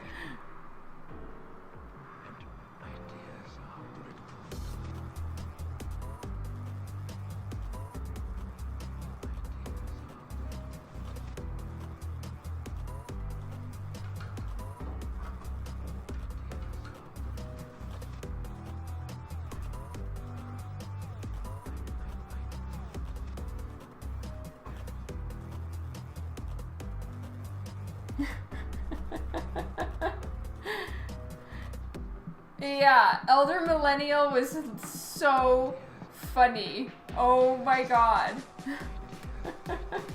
Now, she was born in 1983, and so she says that she is technically an Elder Millennial. And then I was talking to Dan, and I find out that he's probably on the cusp of also being an Elder Millennial. And I'm like, what the hell? Oh my god, I am 3 years older than my husband, so, you know, there's that. But anyway, yeah, I'm gonna have to do some digging and find out if Dan is an Elder Millennial.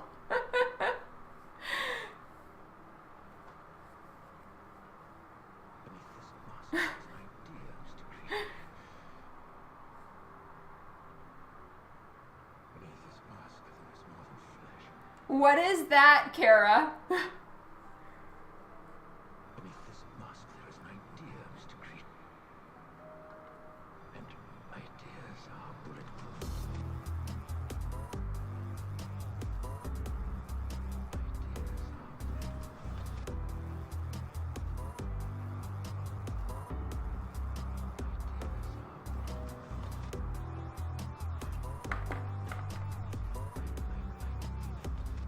Oh, hello, Jason. How are you? I owe you an email. I'm so sorry. I got what you mailed me, and I need to get things printed for you. I'm gonna send you an email really soon.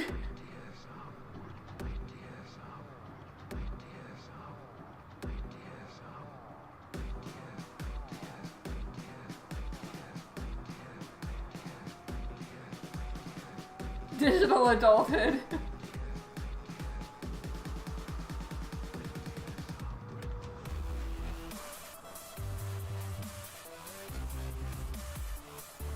Oh wow, thank you so much for the raid. Shining Capella, that's awesome.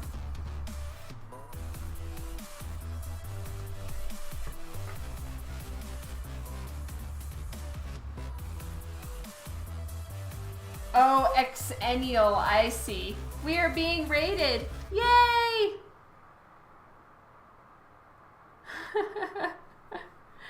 Thank you so much, Panderpie.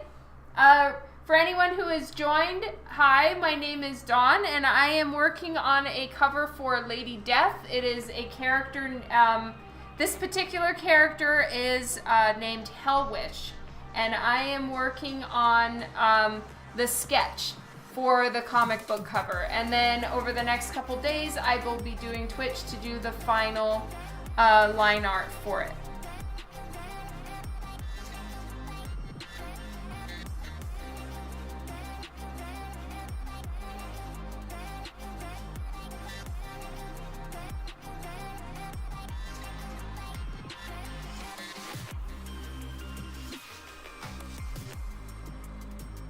The raid means that another channel has jumped onto this one. Oh, thank you, Shining Capella.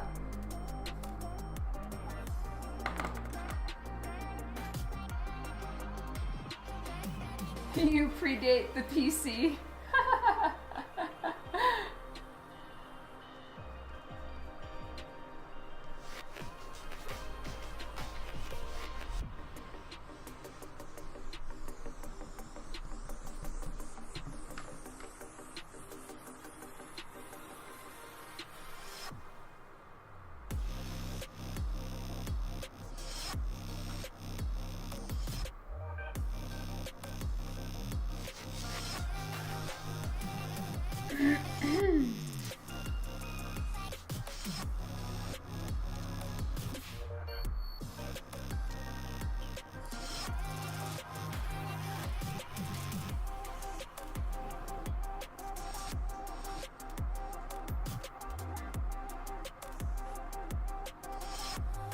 Oh, actually, Tom Durantes, I bet you your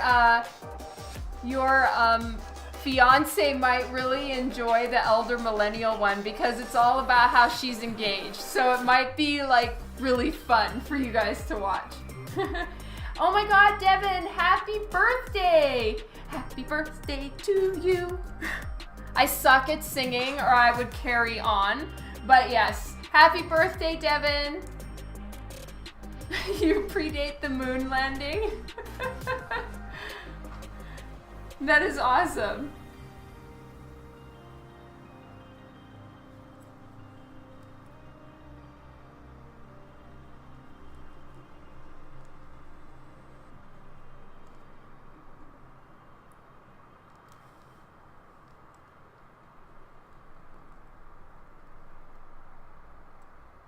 Oh, that's great. Then yeah, I think she might really enjoy it.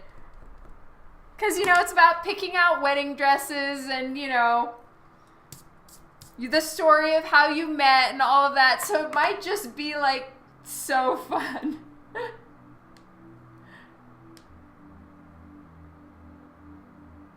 It is. Oh yeah, okay. Oops.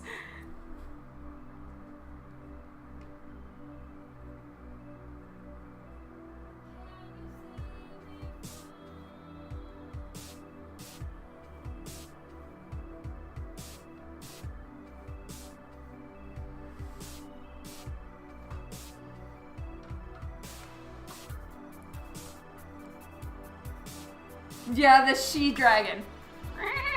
What was the whole thing? How did she do it? Like this? Oh my God, it was so funny. I was like choking and laughing so hard. I just couldn't even. It was the best day. I watched all of them. Oh, I'm sure you're not, Anne. Since we're all talking about age, I don't know if I told you guys this story, but like I took the, I was at the dentist with my kids, right? And my teenage son needed to get his wisdom teeth removed because he didn't have enough room in his mouth for the wisdom teeth in his jaw, right? It runs in my family to have extremely long roots, right? So like my roots, I've had dentists actually, I had to get a molar extracted one time, and the dentist actually saved it to show it to his friends to prove that he found someone with such a freakishly long root. Like it runs in my family. I need to get my lower wisdom teeth removed. As you guys can see, I have like a funky tooth right here. And there's nothing I can do about it because there's literally no room in my jaw. And my tooth is slowly getting pushed out by my wisdom teeth, right?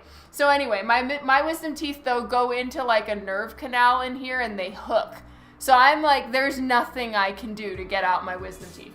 So anyway, I was like, well, I would really like it if my son could get his teeth extracted soon so that his teeth, like his roots don't keep growing. Because they're like, right now he has baby wisdom teeth. They haven't started coming in, so we'll just let them grow a little bit and then we'll pull them.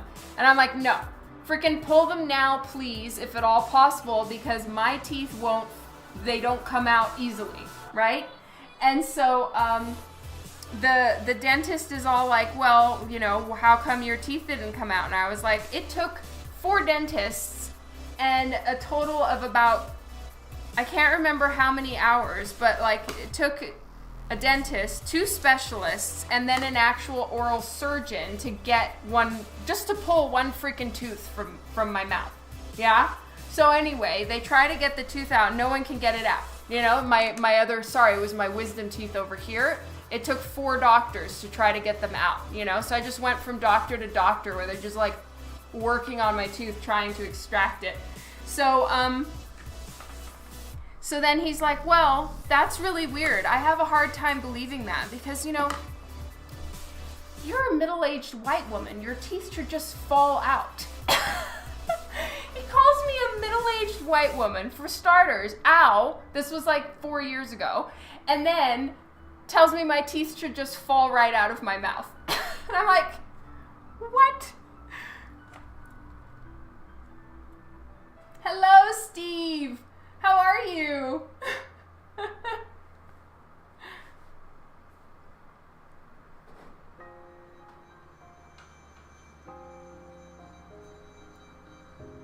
I have a semi-plan in my head. I'm sorry. I don't know how old he was. He was a dentist. Hello, Ethereal.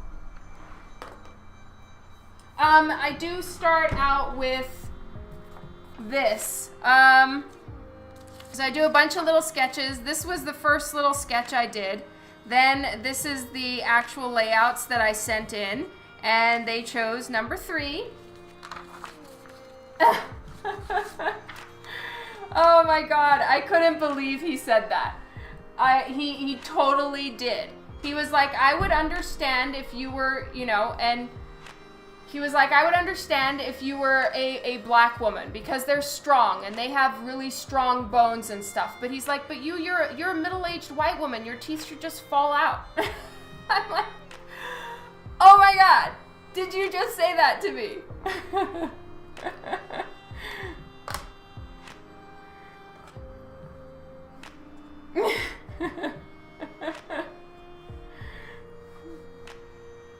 Yes, it 100% happened. My kids were there with me, like my 2 preteen teenage kids were there with me when it happened, and my daughter is just like, oh my god, Mom, you just need to let it go, you know? But she's 13, so to her it's kind of like, you know, okay, they called you a middle-aged white woman, why does it matter? And I'm like, it's the middle-aged part that's really hurting my feelings. Oh my god. Yes, this was a professional dentist. I couldn't believe it. I'm still butthurt.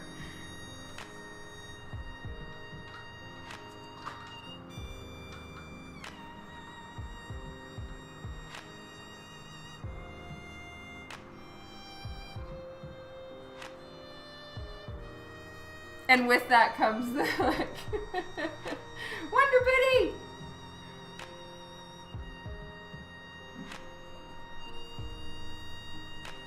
Alright, so obviously she's missing arms because I'm working on the stuff behind her arms. Drawing in her arms again will be very easy to do because I can, that's an easy thing to draw. It's this stuff in the front that really matters, and I need to get, I mean the stuff in the background that I need to get worked out, and then I can put the arms in at the end. Oh, that's awesome, Jeff. I'm glad. Yeah, I'm like from the Middle Ages. Right.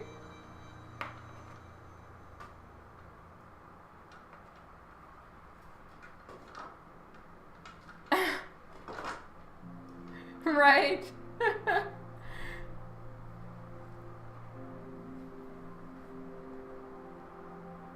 Oh, that's an amazing feeling, Hans.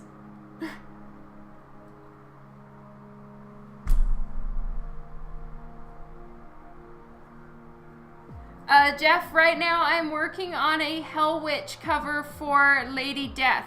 So I kind of am needing to focus, and I'm not focusing. I'm just yapping away like usual. But I need to have this piece drawn, colored, everything by the 15th. Now, that isn't generally a difficult thing to do, except for the fact that I need to color it myself, and there's 2 versions. So I'm just trying to get the sketch done right now, and Lady Death and the whole crew there are amazing for giving me permission to stream this while I work on it. It's so cool of them. So I'm really happy that I get to do this live.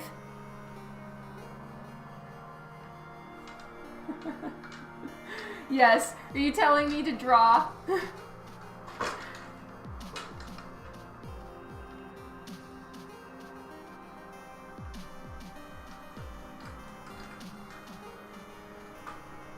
Guys, I know there isn't much time left to the stream, but I hope you can forgive me if I can just run and fill up my water bottle. I had a bunch of tea, and so I didn't really fill up my water bottle, and it's empty and warm. So I'm gonna be right back. So give me like literally 2 minutes to just fill up my water bottle.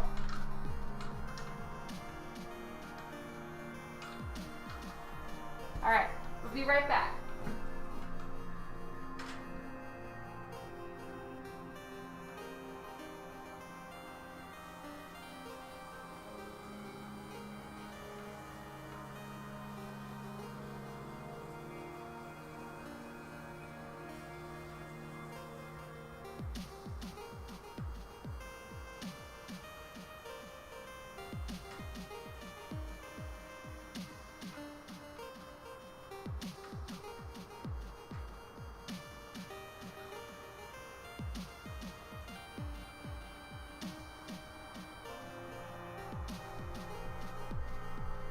Okay, I'm back. Everyone run get snacks, right? Oh, Hans, you thought I was in my 20s? Aw, thank you.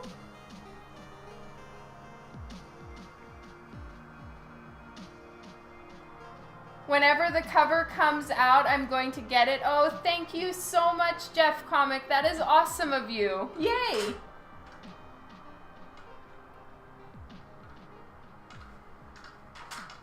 I can't wait to meet you again, Devin.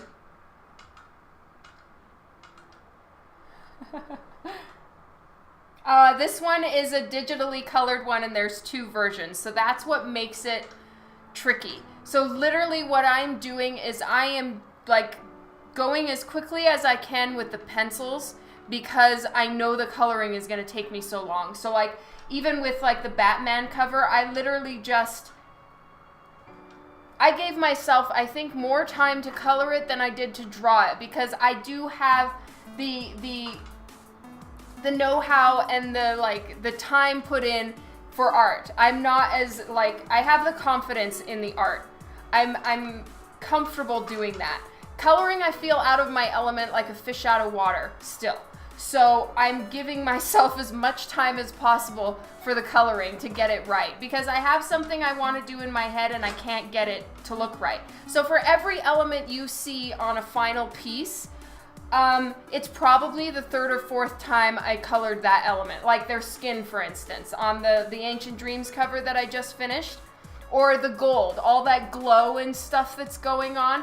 I colored it so many times before I got a look that I liked. And that's the problem, is like, I feel like I literally am 7 or 6, almost 7 years behind myself in coloring. So it's like the Dawn drawing skill level is over here and the Dawn coloring skill level is way down there. And so I just have to like try harder every single time to match it, you know, and like get it to what I'm trying to look like. And it's so frustrating.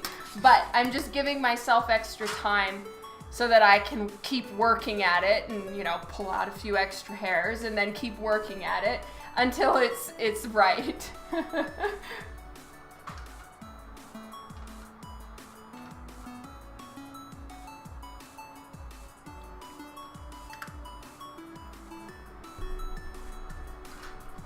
Yeah, getting carded is a compliment, for sure.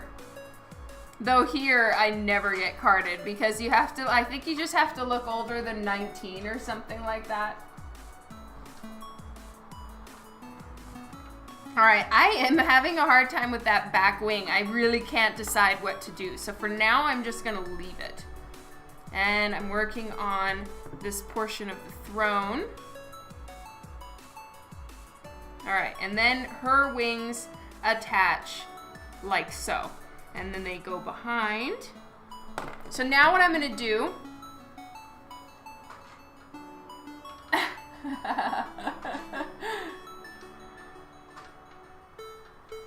is I'm going to roll over it. This is my little trick to clean up the lines a little bit so that I can start finalizing some portions. Once I've settled on an area, I do want to get it cleaned up and finish it. So that's what I'm going to do here, is just finish up this section.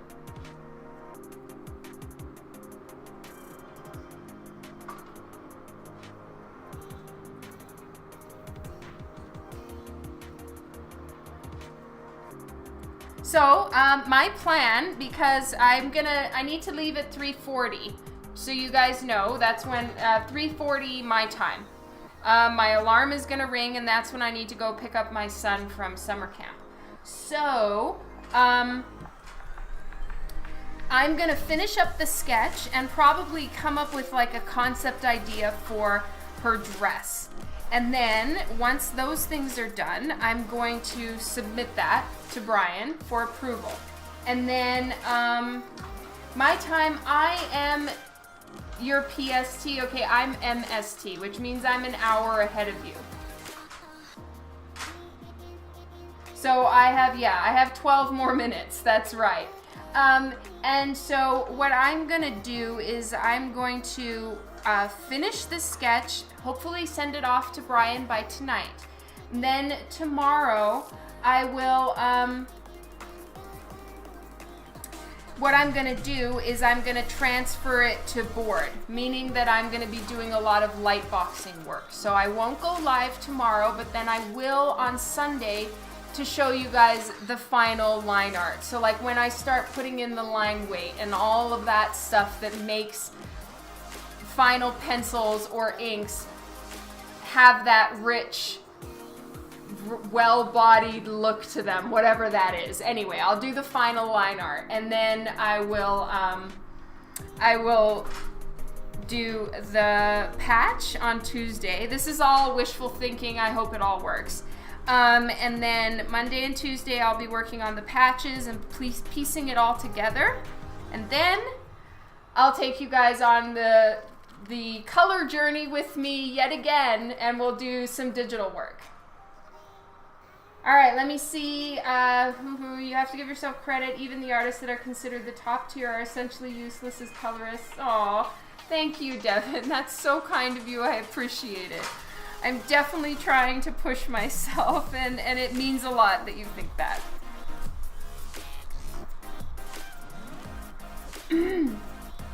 Yes, Hans, right now I'm working on 8.5 by 11 cardstock. For me, it's easier to do the sketch and do all this messy part that I do, because, you know, I rethink things and change ideas all the time, on a smaller piece of paper. Sometimes I'll do my sketch full size, but that's rare. Like, I did my sketch full size for the Batman 50 cover because Catwoman's dress was so detailed. I needed the room. But it does take longer to draw big like that. So I saved the drawing the big for the final piece. This time, his Star Wars camp was last week. This week he is doing Slip, Slide, and Splash or something like that. And his camp this week is 9 in the morning to 4 p.m. And so I just need to drive there to pick him up. And he does not like when mommy is late. So I usually try to be about 5 minutes early. So I'm not gonna mess with her face, but I am gonna do everything else where I'm just cleaning up the lines so that Brian doesn't have to speak scribblish. With JP Roth, she speaks my scribble language, so, you know, I will imply stuff all over the place and she gets where I'm going. But I can't expect everyone to do that. And I'm not saying that Brian can't. I'm not sure. Oh, hello, Gravelet. All right, see you later, Devin, and I hope you have a fantastic birthday tomorrow. That is so awesome. Happy birthday.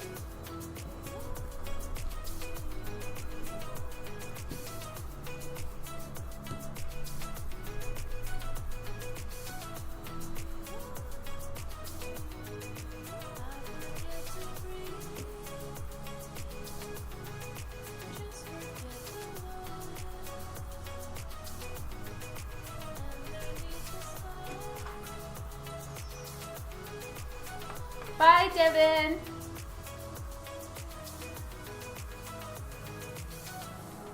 All right, so I have 8 minutes.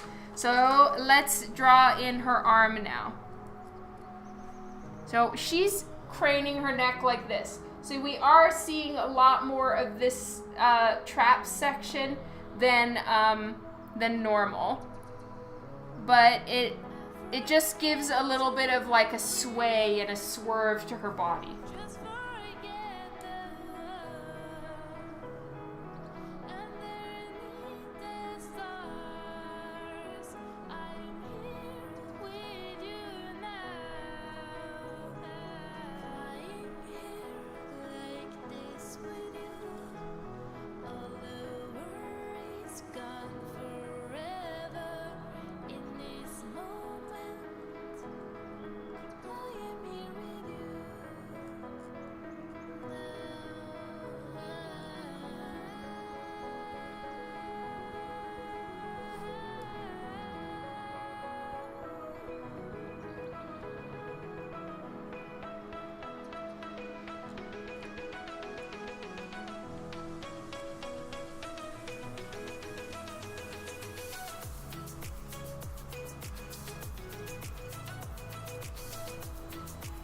And her forearms have a, what are they called?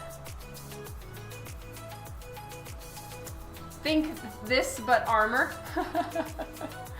It's like armored plates on her forearms. I can't remember what they're called. I'm the worst.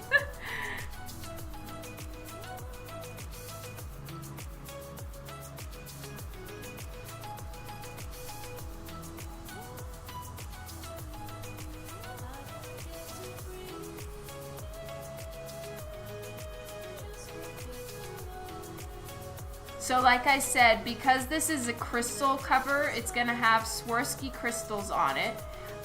Places on her harness where I would normally put like a bracers. Thank you, Steven. Or vambraces. That's interesting.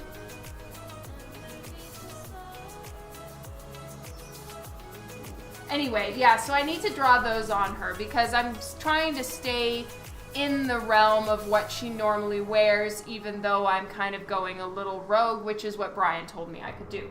And the plan for this cover set, at least for one of them, is going to be that it's going to be a jeweled cover. So they want me to leave places where they can put jewels. So that's what I'm doing here. Instead of putting little like metal rings or things like that on her her little harness I'm giving her, I'm going to leave room for jewels so that they can put the Swarovski crystals on them. Gauntlets. Exactly.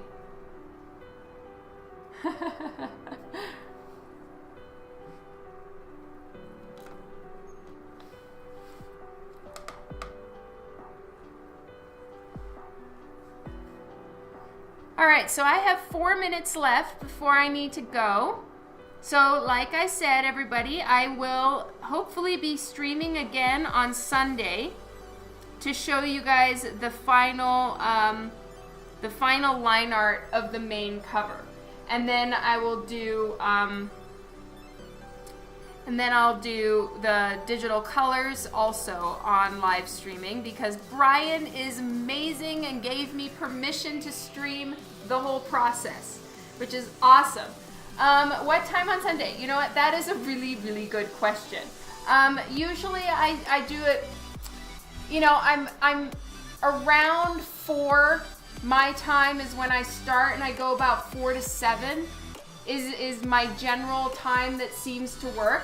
So I'll probably do something kind of like that. So think around the mid to late afternoon on Sunday. And if anything changes, I'll be sure to let everybody know. If you are following me on Facebook or Instagram, I will be posting to let you know for sure when I'm going live. I try to give everybody about an hour to half an hour's notice before I go live. And oh, that is awesome. Hi, Jen.